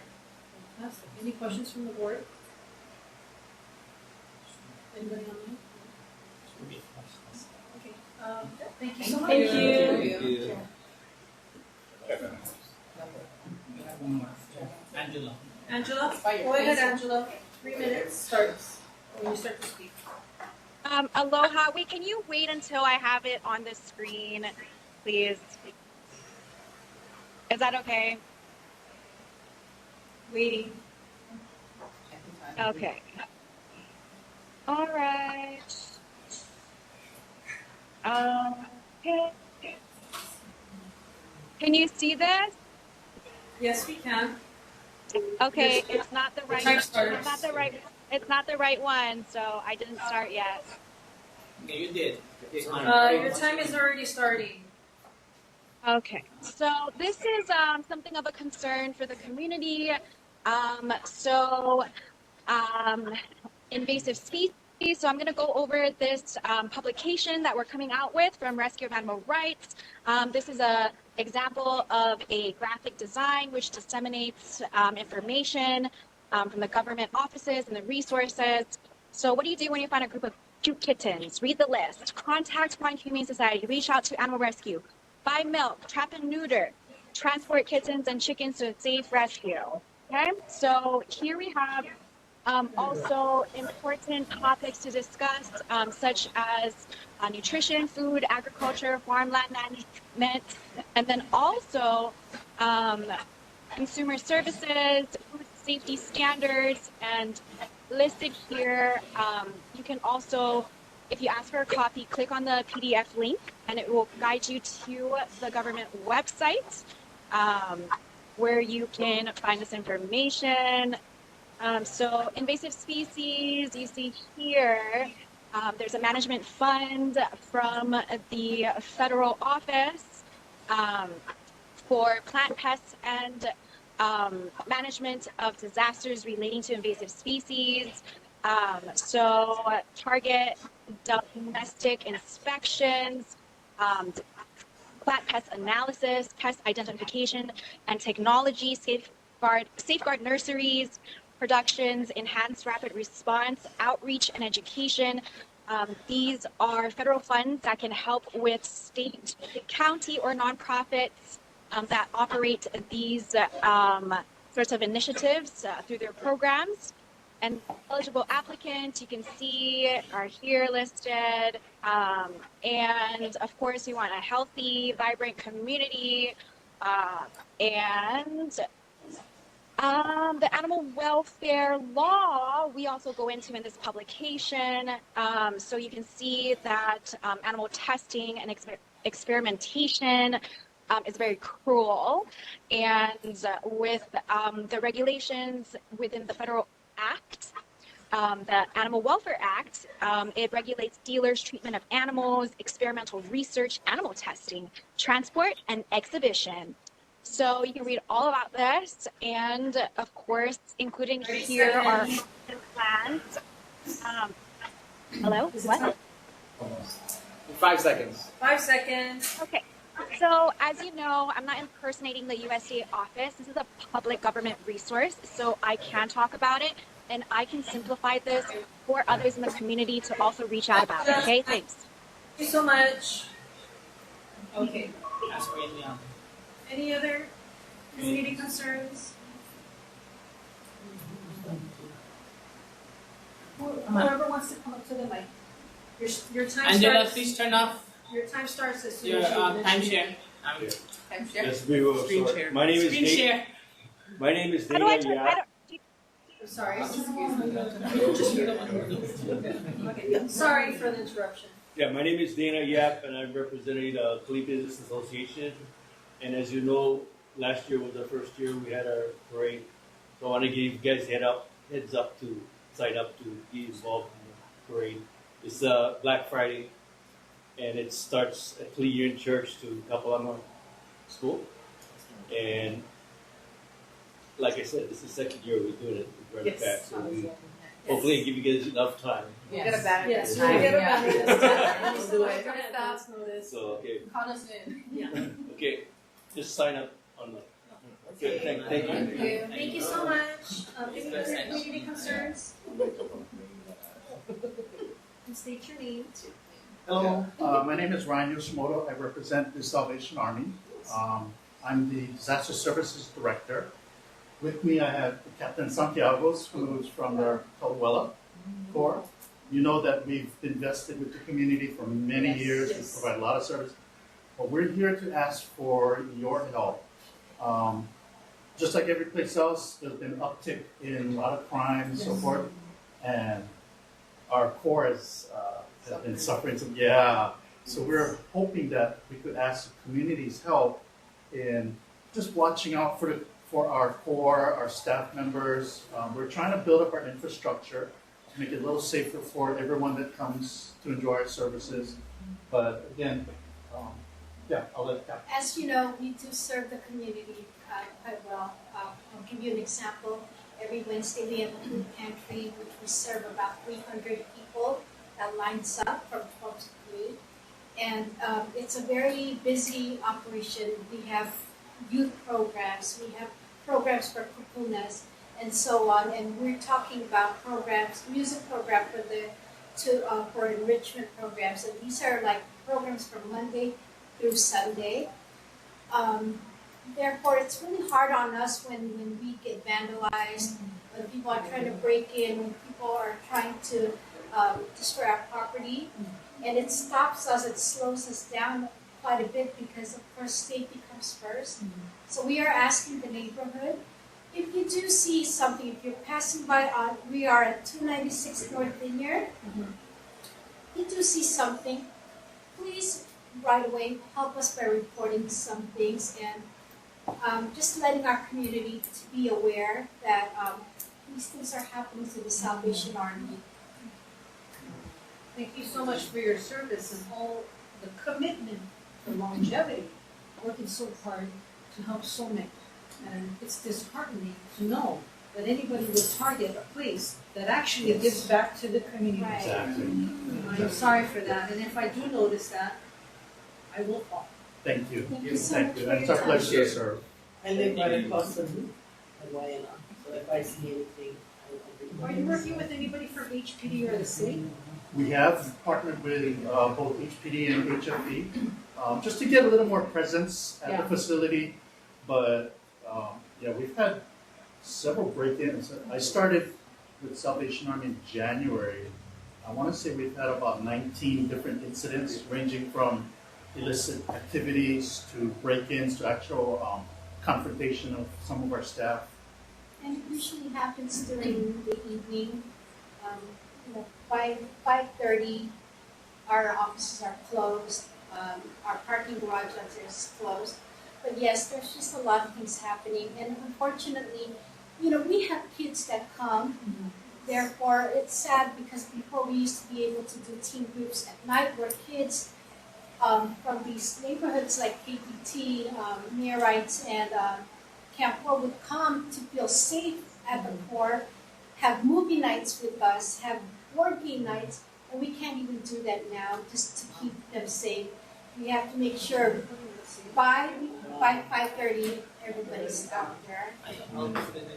It's a very unfortunate thing. I have a question. Do Yes. you by chance know what area these people are coming from that are targeting your facility? I'll give you an example. Just this past Sunday, we noticed it's in our kitchen. We just noticed that one of the windows, they broke one of the jealousy, like someone's trying to come in to the kitchen, and there was one incident when there was somebody that actually went in there, and the alarm company called us, and the guy that used to be in our property, he went to open up and to check, but it was locked. And as soon as he was leaving, somebody was in there. So sorry to hear It that. was very scary. So do you think these people are coming from Liliuokalani Botanical Garden or Kalu'uwela Mall, or maybe We're not the sure Parka where they're Park? coming No. from. Their behavior is usually opportunistic behavior. They will go there in the evening time when things go dark. Right. Yes, so I know certain things, but they don't. They used to have the Chinatown neighborhood watch. Neighborhood watch. Yeah, Okay. they used to. Let me get in touch with the chair over there, and maybe we can do a walk over there. I'd be willing to walk and get some maybe neighbors from Moena to join us. I'll try to do something. Because we do help people with our resources, not to take up all your time, but just so you are aware, you know, the Salvation Army, our Kalawela Mission Corps, we service all the way from Hawaii Kai all the way to Salt Lake. Oh, wow. So we need to keep our place intact and safe. Yes. You can put your number, and you have something going on, you call me directly. I can take them back to the middle school in the area and have a conversation with my principal. Maybe we can put that in our morning bulletin so the kids get that information. Because our kids come from that area, Camp Polani Middle School. So you guys came and donated to our school several times, yeah. We do it every year. Yeah. Yeah, real surprise. Thank you. Thank you so Please much. input your number. I live right across the road. Careful, careful. Thank you, Ryan. My number is, my personal number is 707. Doesn't matter. God bless you guys. And thank you. God bless you too. Thank you so much. Thank you guys. Thank you so much. Thank you for what you do. I support you. Okay, we're gonna move along to city elected officials, 3 minutes each. Mayor's representative, Stephen. Can everyone hear me? Yes, I can hear you. Okay, great. Yeah, good evening to the Kalihi Palama board members and residents. I'm Stephen Courtney, the mayor's rep and deputy director for the Department of Information Technology. Yeah, first, I'd like to start off with some items from the mayor's newsletter. And I've also placed a link in the chat as well. First of all, I guess one item in there. Yeah, the city continues to add new treatment options for Oahu's chronically homeless population. Also, friends, family members remember Honolulu lifeguard Tamayo Perry. And the new acting director for the Honolulu Ocean Safety Department was sworn in at Honolulu Island, and that was Kurt Lager. Another link that I placed in the chat room regards to the fire department response map. Do you want to know more details about the incidents from HFD's monthly report? You can search for these incidents and learn more about them at the link I provided in the chat. In regards to some follow-up issues, a resident requested accessibility ramps on Avenue, especially on Gertz Lane. The response came from the Department of Design and Construction. The city has a program to install curb ramps as soon as funding allows. Approved curb ramp request is made by qualified individuals with disabilities at locations not otherwise scheduled for improvement. And again, there's a link in the chat in regards to installation of the curb ramps. That's where you can application for these curb ramps can be applied. Let's see, in regards to overgrowth, Chair Uganis noted that there's too much overgrowth along the Kapalama Canal from Hoftailing to the expressway. DFM responded, and they will have the work done probably around October this year in regards to getting that overgrowth cleared back. And that is pending weather. But again, yeah, so that should be done sometime around October of this year. So, loitering. A resident requested to investigate loitering and illegal occupation at the intersection of Democrat Street and Kalihi Street. In particular, there have been individuals hanging around 260 Kalihi Street. HPD responded to this request on information at 260 Kalihi Street. Unfortunately, it is private property and is owned by two sisters.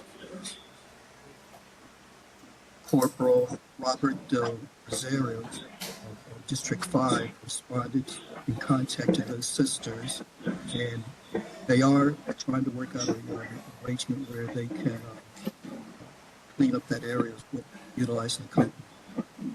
But in addition, these current owners, they are working on trying to sell the property because it was passed down to them by their parents, by their late parents.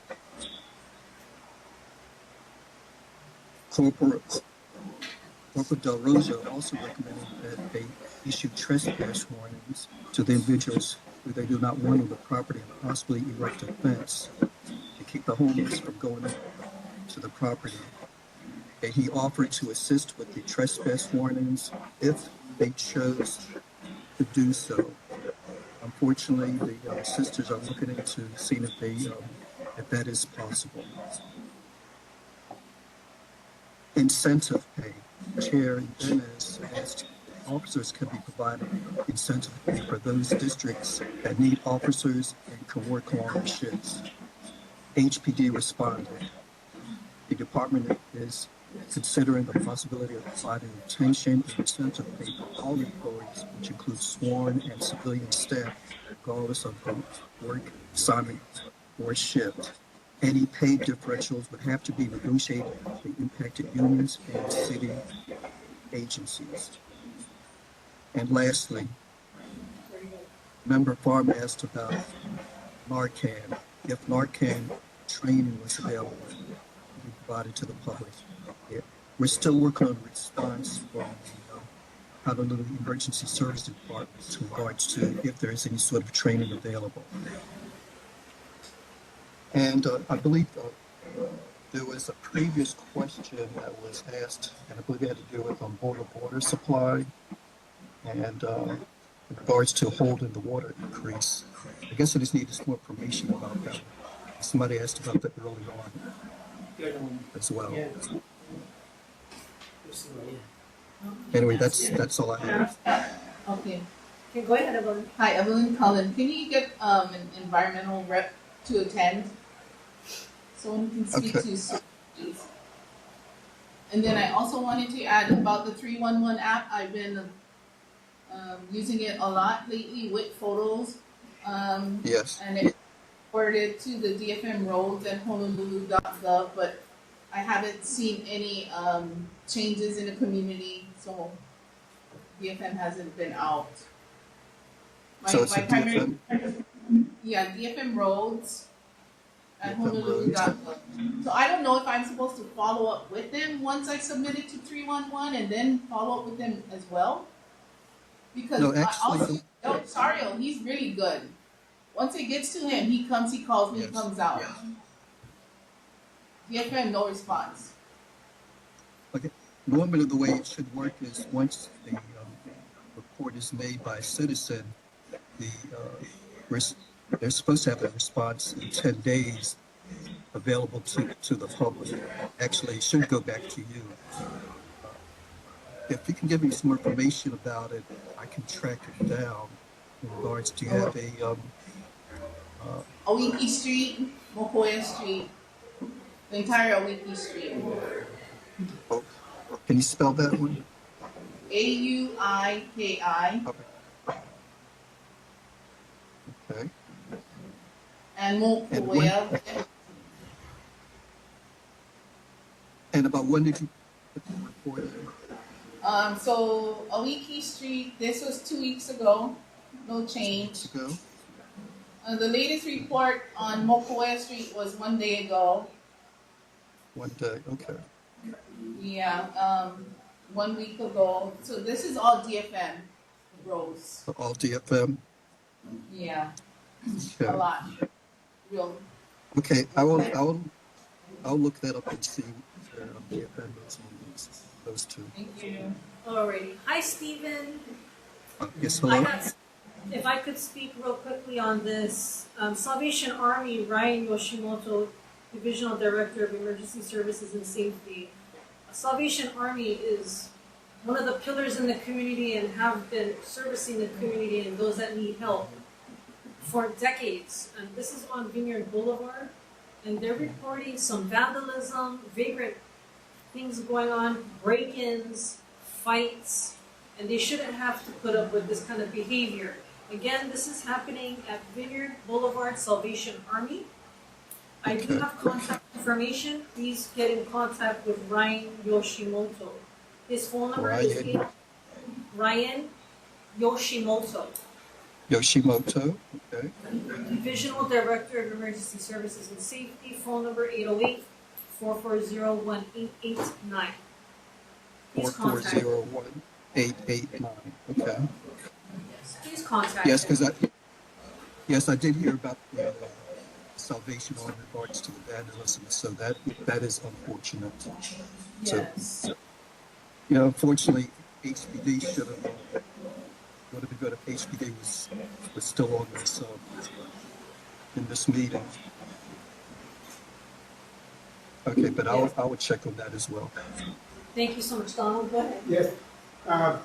I have a complaint with the city and county about Leaky Elementary School on Palama Street, or Palama Avenue. The driveway, the teacher's driveway has been destroyed for at least 8 to 10 years and nobody has fixed it yet. The sidewalk is all screwed up. I'm in a wheelchair and it's really tough to get over that sidewalk and driveway to get home. And I don't know why the city's sitting on the backside not doing nothing. Okay, so that's Leaky Elementary School. That's yes, sir. On the teacher's driveway. Yes, sir. Okay. Any other questions from the board? Anybody online? No? Any questions from the community? None? Thank you so much, Stephen. Oh, yeah. No, thank you. Appreciate you. Thank you. Coming in. Yeah. Thank you. And for the interest of the subject matter, I skipped one.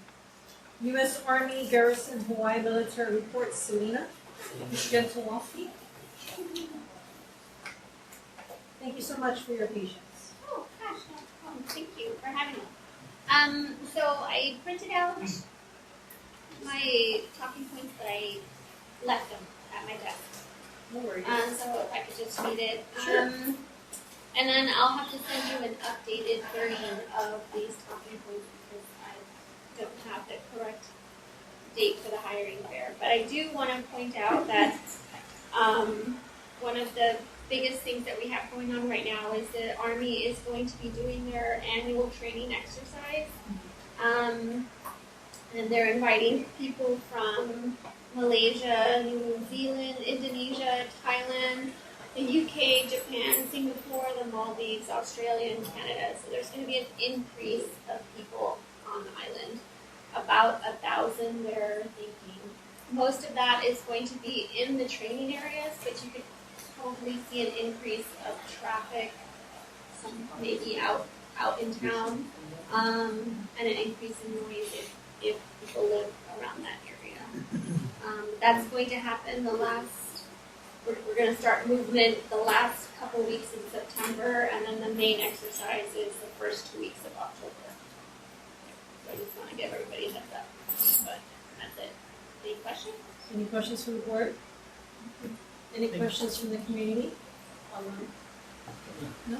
Thank you so much, Selena. Thank you for making it here today. Okay, thank you. I'll see you next month. Okay, we're moving it along now. Back to City Council Member Brady Cordero. Hi everyone, I'm Dee reporting for Councilmember Cordero.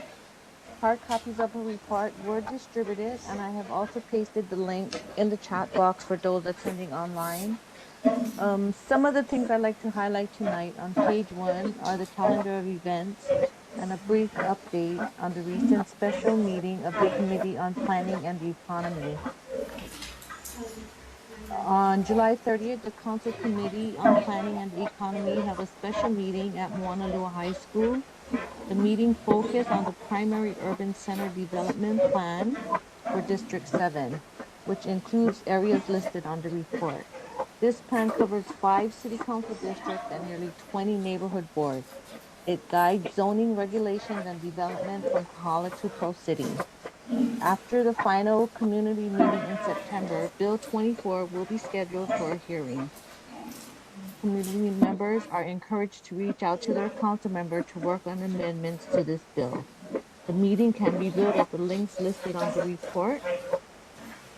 The next PUCDP meeting for District 6 will be on September 23rd from 6 to 7:30 at Kawananakoa Middle School cafeteria. Councilmember Cordero would like to mahalo everyone for their shared testimony at the meeting. On page 2 are updates on community concerns that was addressed by Councilmember Cordero. Speed signs request on Kalihi Street. An additional speed sign limit sign was requested for Kalihi Street near Home Row. Clearing of the easements on Winan Street, the Department of Facility Maintenance cleared the overgrowth in the easements behind Winan Street properties. The Department of Parks and Recreation has been asked to remove graffiti from Kalakaua District Park walls and walkways. Council member has requested enforcement from the SPO and increased outreach due to rising homelessness near Mokuea and Mokuea Mini Park.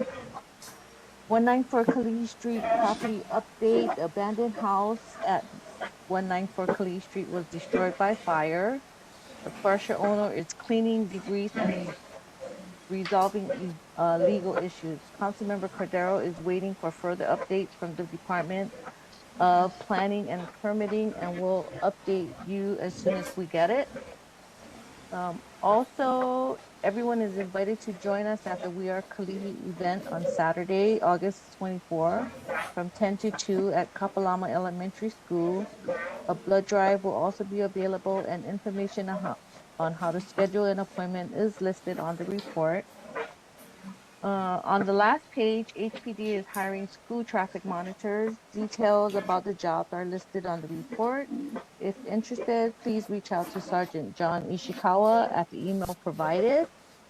Lastly, the city is seeking residents to join the Charter Commission, which reviews and proposes amendments to Honolulu's constitution every 10 years. The next term runs from March 2025 to December 2026. To apply, send a cover letter and resume to MDO office at honolulu.gov by November 29th. This concludes the report. If you have any questions, I'll do my best to address them or take them back to the team for follow-up at the next meeting. Any questions from the board? Evelyn, go ahead. I just want to make a comment. Can you take back to Radiant how appreciative I am with her being so responsive in terms of our community below limits? That 194, so that's huge. Everything that I see here kind of addresses my area and my concern, so kudos to her. So thanks. I will let her know. Thank you so much. Any other questions from the board? Any questions from the community? Go ahead. My name is Thomas Beck. Speak a little bit louder. My name is Thomas Beck. Thank you. I called Meeting Codero's office about maybe 4 months ago in regards to what happened when they cut the trees down at HCC. Where originally they were supposed to trim some of them and save the rest. They cut them all down. I was told that they would somehow try to figure out how they were going to either replant it. But because it's in the state property, not the city, that they will try to work with the state to try to replant or replace what was lost. But when I go online, if you look at the cities, where they look at trees, a 100-year-old tree, if you cut one down, it takes anywhere from 300 to 1,000 trees to replace it. That's how long it takes to have the same amount of carbon remove it from there. If you cut 11 trees, it's 11,000 trees. What is the city or the state planning to do to rectify the situation? Because right now, that was a nice walk at one time. I grew up here.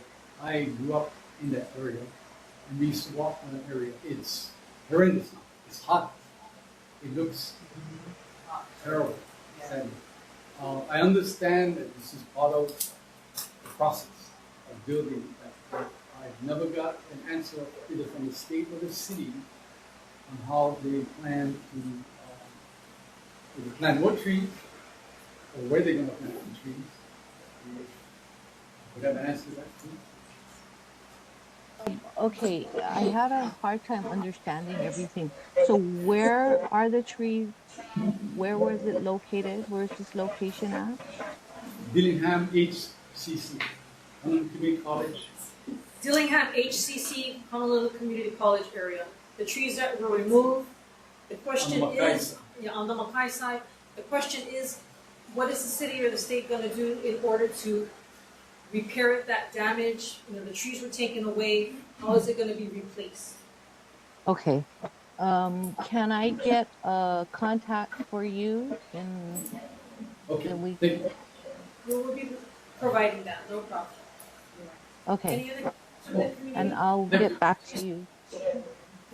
Thank you so much. Any other questions Thank from the you. community? No. Thank you so much, Dee. Oh, actually, Angela.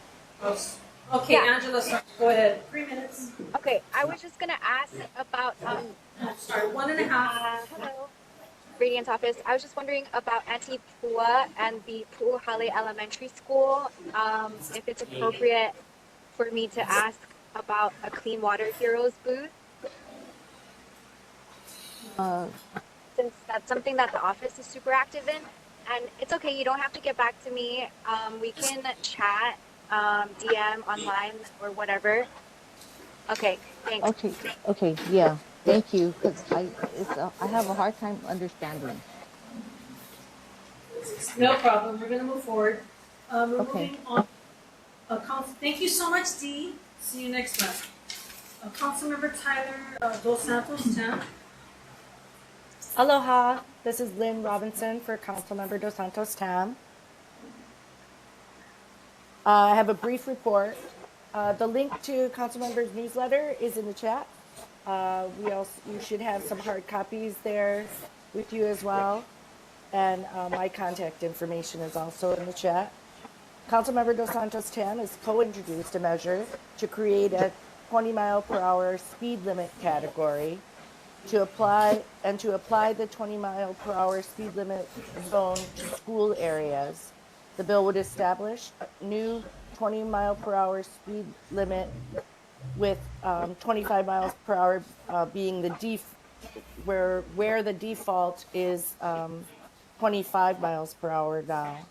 And this would require all streets bordering school grounds to be set at 20 miles per hour. He has also introduced Resolution 24-148 that would reevaluate what types of apartment projects can be built in existing apartment zones around Oahu.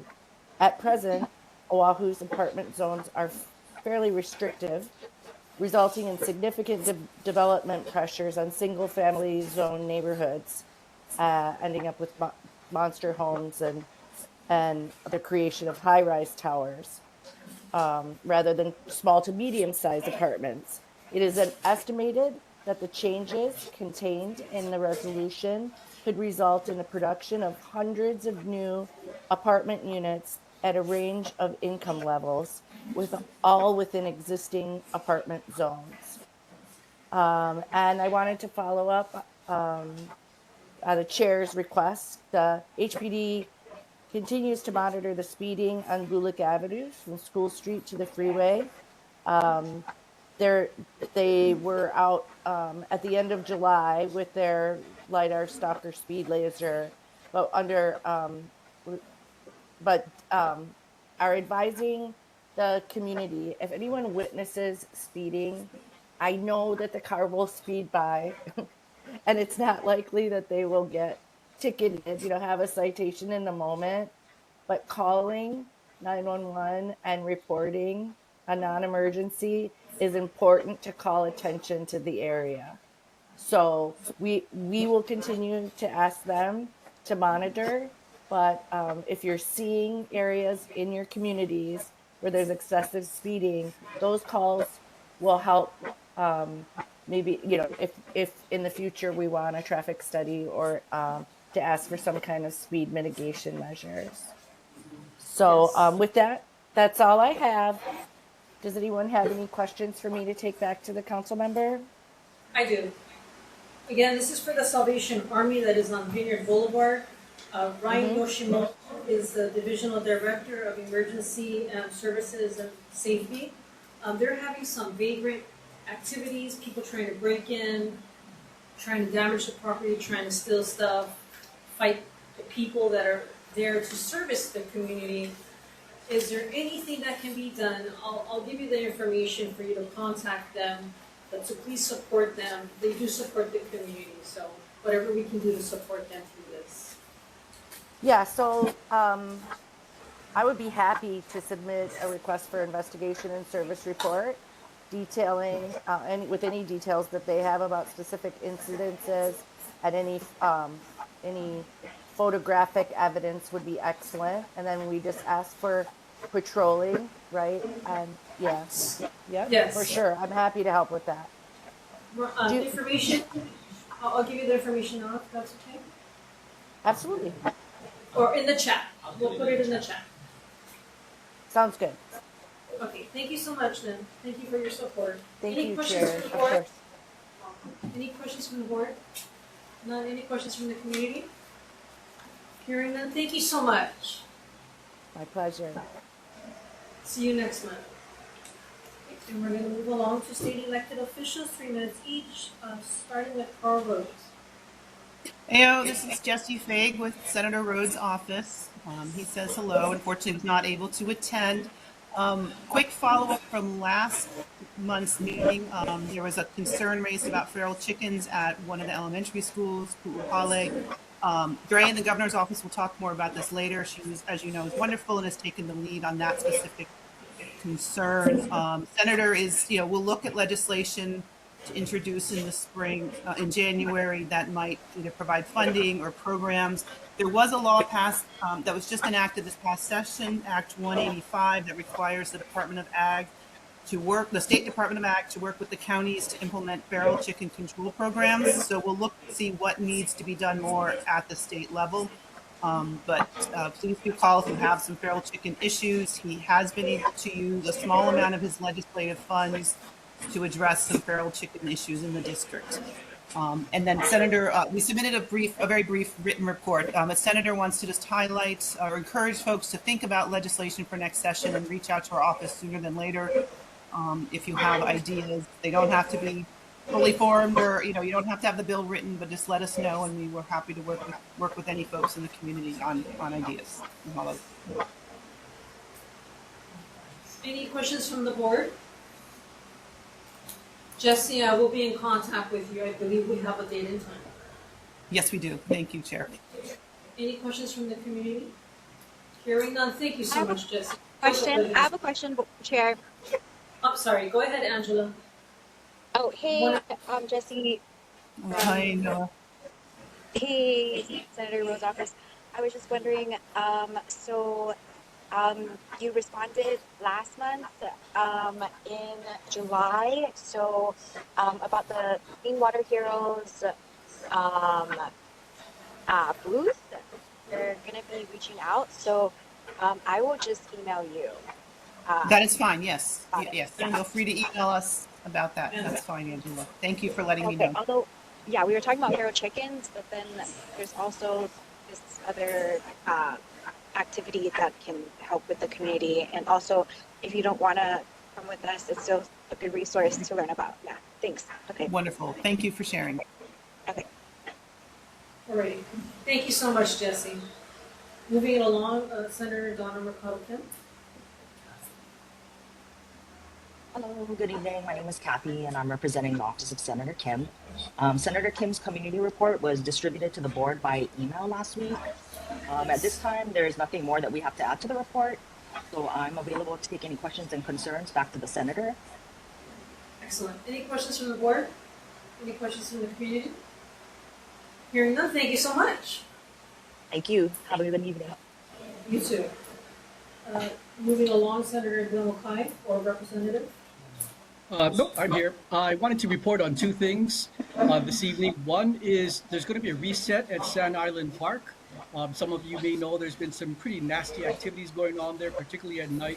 People drinking there, people with more than 10 people that are not permitted to be there after dark, littering, vandalism. So starting on the 23rd of this month, DLNR has decided to shut down Sand Island Park in the evenings. The good news is that good things are in store because the legislature appropriated $5 million to do improvements to Sand Island District Park.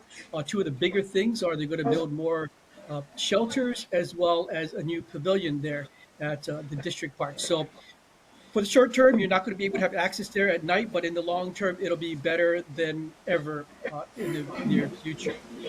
Over at Puhale Elementary, we're happy to report that we got $2.75 billion for them to redo their baseball field. That field is used by Puhale Elementary School students, but it's also the home field for Farrington Governors. So the Farrington Governors softball team will have more than just dirt to run around on, which is what they have now. There's going to be new sodding, there's going to be new backstop, bleachers, and such. So good developments coming up over at Puhale Elementary. Those are the two things I wanted to report on. Excellent. Thank you so much. Any questions from the board? Yeah. Go ahead, Evelyn.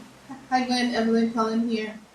What can you do to help our community in regards to young brothers and their morning taking up of Nimitz Highway? I propose maybe a solution of no parking on Libby Street as well as Owiki, so at least those big tractor trailers can use that area as a holding area and not hog up an entire lane in the morning. I mean, it's really bad. Yeah, I see it all backed up all the way to Sand Island. So let me bring that up with them and then see if there's any solutions. But I know that it's been a long-standing over years problem, and they, for whatever reason, have neglected to address it. So let me find out. Maybe have DOT step into that since it's a city, or excuse me, a state road there. Thank you. Any other questions from the board? Any questions from the community? Yeah, I have a question. Go ahead, Angela. Hey.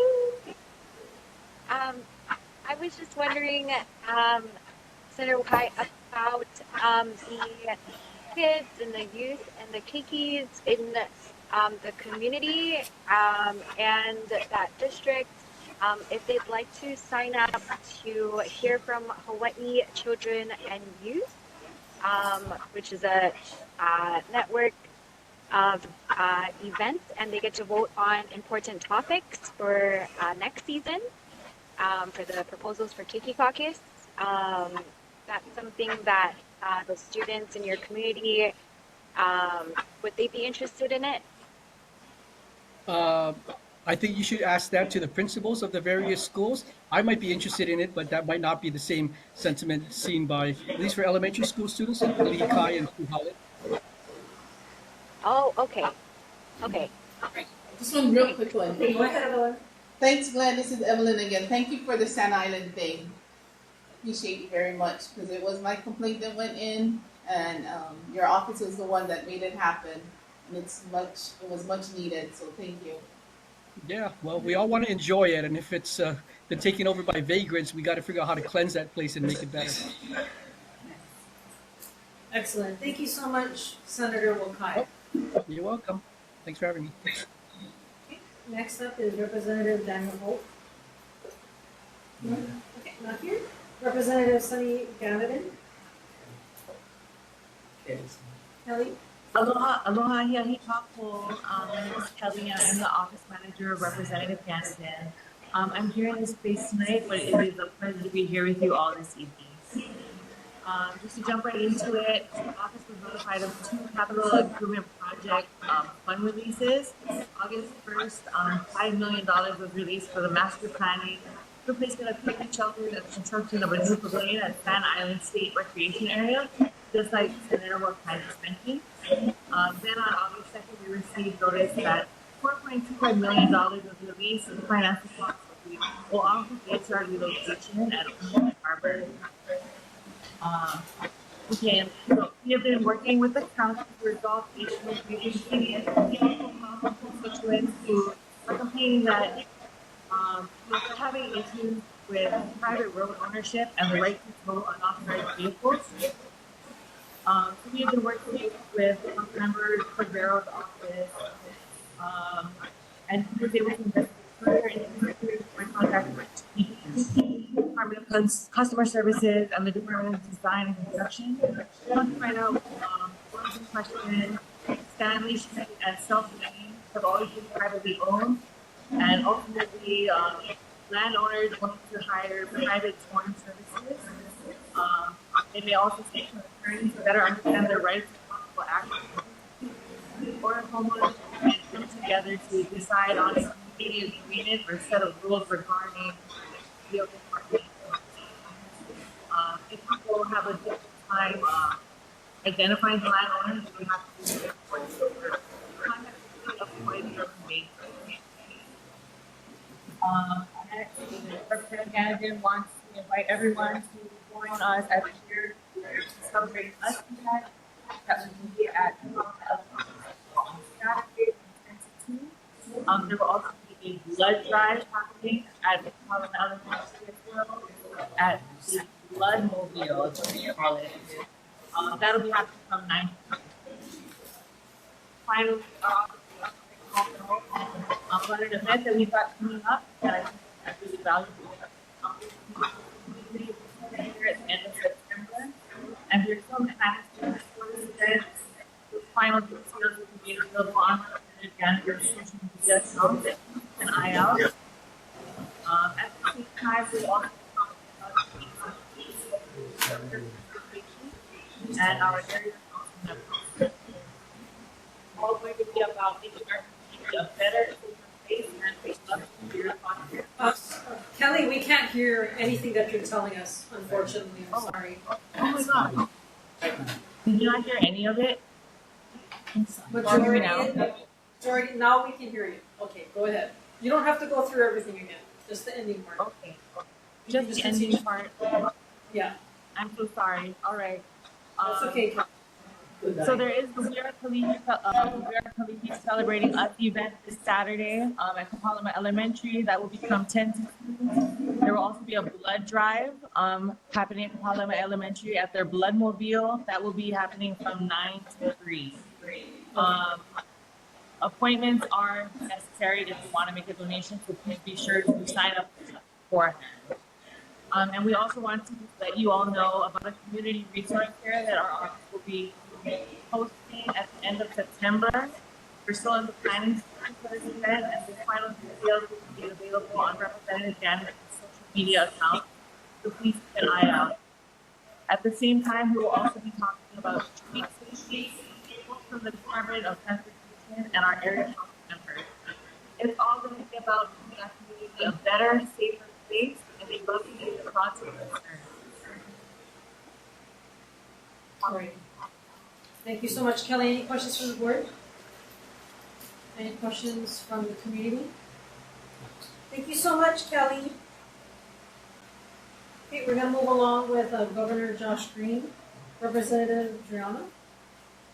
Aloha, this is Dre Kalihi. To start, I'm putting the link to the governor's August newsletter in the chat. The highlights from the newsletter are updates on bill signings, updates on the year anniversary of the Lahaina fires and some of the state's efforts to help house those survivors from the fires.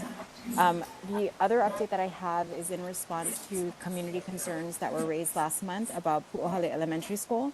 So I'm going to share with you the report that I received back from the Department of Education. It sounds like they have been in direct contact with Sharon Freitas, who raised the concerns.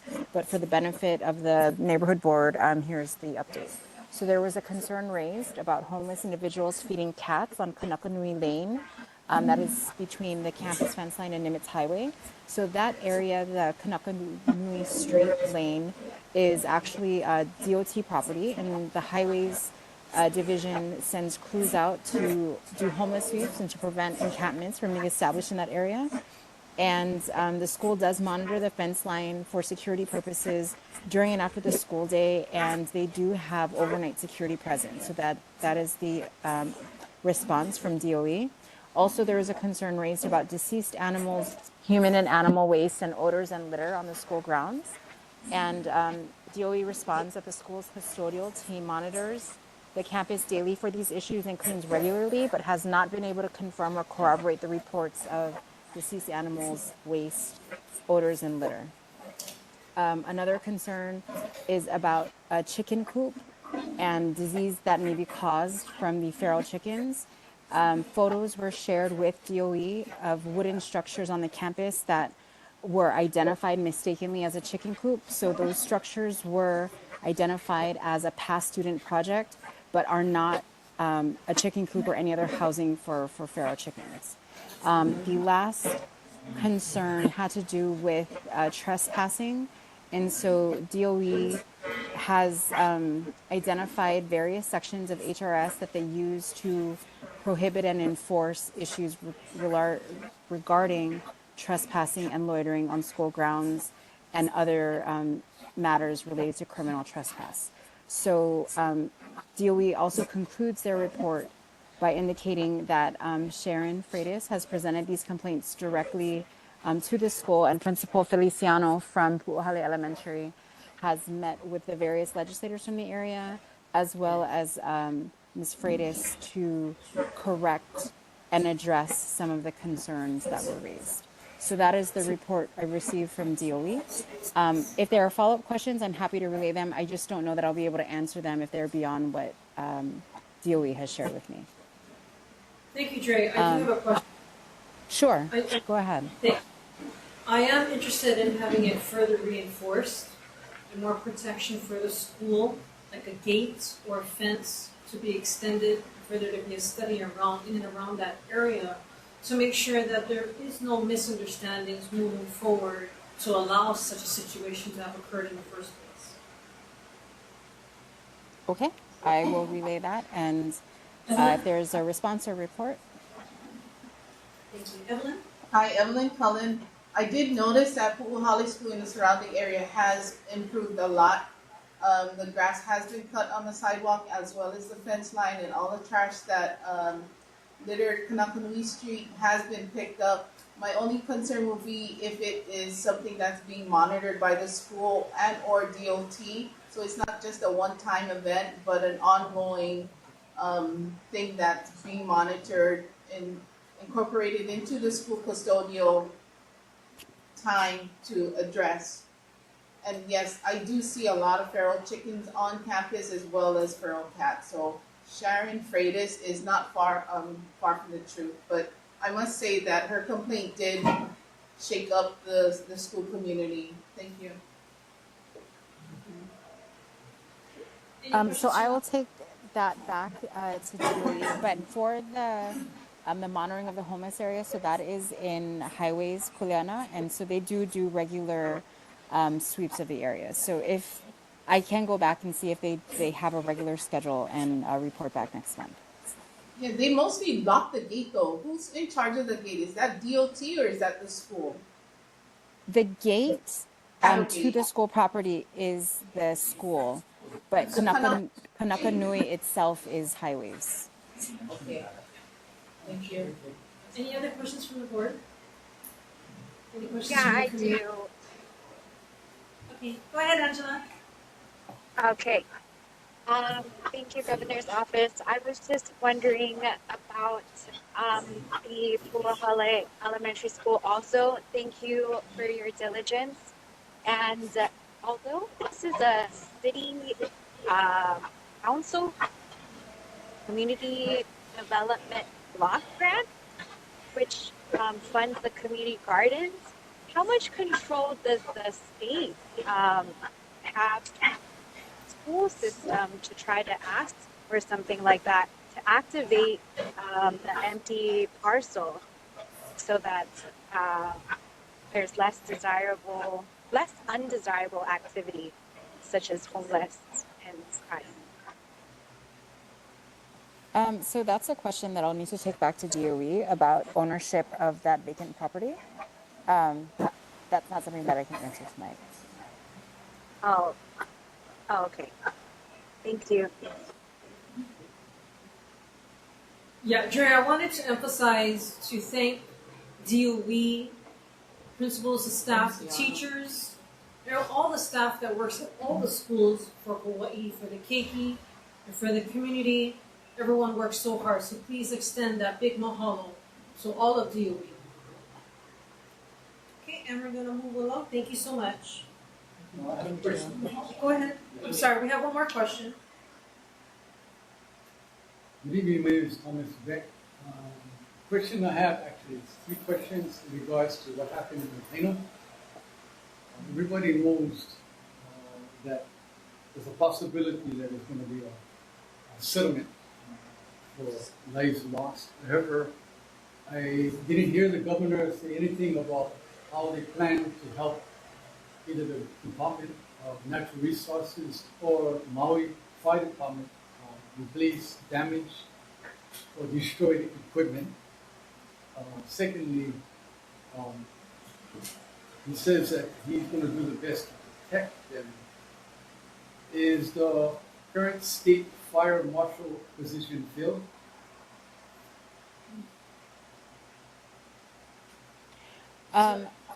That's a question on the state fire marshal that I'll need to report back. I can't answer that tonight. And then with regard to the DLNR replacement of equipment, is there specific equipment that you're concerned about, Mr. Beck? They lost some fire trucks in the fire. I'm not sure if Maui County can afford to buy new ones, because I believe one of those trucks was actually donated by people that lived in the area. I could be wrong on that, but that's what I understand. The other question I have is in regards to the fireboat. They retired a fireboat years ago. Are they planning to replace it? Because according to federal standard, the amount of parts that we have to have a minimum fireboat, and you don't have one. We haven't had one in years. Is he planning to replace the fireboat? So I can answer the question about the fireboat. So the fireboat was owned by Hawaii Department of Transportation, and there are no plans to replace it, and there's no federal requirement to maintain a fireboat. There are federal requirements for vessels that are very large vessels, so greater than 400 gross tons, need to have a maritime firefighting and salvage plan, and that is required by the Coast Guard. So the very large cargo vessels and cruise ships that come into the commercial ports they all have that plan. It's the smaller vessels in the commercial ports, like the fishing vessels, that do not have that. But there are vessels and assets in each commercial port that do have firefighting equipment on board, like a fire monitor or a water cannon, and those can be used in fighting a fire. And so we are in discussions with the county fire departments to figure out whether there's any legislative changes that need to be made to ensure that those assets can be used in firefighting efforts. But to your question on DLNR's firefighting equipment on Maui, that's something that I'm happy to go back to DLNR, get the answers and then report back next month. Thank you. Thank you so much, Dre. Any questions from And then, you? Chair, I just have one more comment. I wanted to address Evelyn Cullen's concern about the trucks lining up on Nimitz in the morning going into the Young Brothers terminal. Yes. So, yes. We can certainly, so the Awiki Street and Liddy Street are under the control and jurisdiction of the city, but happy to talk to the Department of Transportation Services to explore options for parking restrictions, especially in the morning when the trucks are queuing. But I would like to announce, and I think I mentioned it last month, we are still working on a solution to alleviate that congestion at Waiakamilo and Nimitz at the gate in the morning, especially during rush hour. So that is something that we're actually waiting on approvals from Federal Highways to implement that solution. But we are expecting that within the next month or month and a half, we will be able to implement that solution. You should see a reduction in congestion there. And then maybe at a later date, we can arrange to have DOT Harbors do a presentation for Neighborhood Board to talk about once the Palama container terminal is open, how you will see a reduction in traffic on Owiki, Libby, and Nimitz, because a lot of the truck and container transfers that are now moving from San Island into Young Brothers will be done internally between the new terminal and the YB terminal. So there should be a reduction of about 500 container moves per week, less on those streets because they'll happen just between the terminals themselves. Thank you so much, Dre, for that clarification. And yes, I do look forward to the presentation whenever it's ready. Sure, thank you. I believe that's all the questions that we have. Can I mention one last thing? Governor's office, the reason why I asked about a community garden is because the Alawai Elementary School and Manoa Elementary School have got community gardens next to the elementary school. And so I think a community garden is really going to help solve a lot of the concerns. And community gardens are fun, period. So, yeah. Okay, thank you, Angela. We're going to move along. Community reports, safety, education, and health. Are there any reports from you? Okay, go ahead. No report yet, but now that school is back in session, we're going to wait for homecoming to pass over and let the school settle in. I have all the principals for the entire district. I have all their emails, and I'm going to invite them next month. And do I have to file a motion? Sorry, it's not court. Do I have to? How do I get them on the agenda? Do I talk to you or to? Oh, okay. And then I forward it to you. Is it okay to add them to the agenda and like instead of them just sitting in the meeting the whole time, actually have them participate? So like say their name, what school, and then say one thing that's happening at their school. That way they're all, we all are connected. Yeah, however you want to formulate that into a presentation. Yeah, Presentation? Okay, so how would I? We can talk offline. Any other reports? For safety committee, everything has been addressed by our state and city officials. Okay, fantastic. Health, Chair Pintor's not here. We have no health report at the moment. Moving along to Community Resources and Education Institutions, the Disability and Communication Access Board, DCAB, is Brian Mick. Coordinator is 808-586.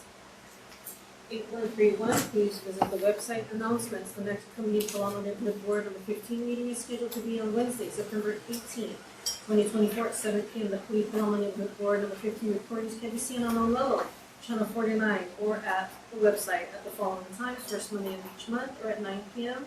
and the second and fourth Thursday of each month at 11 a.m. Meeting is adjourned. Thank you.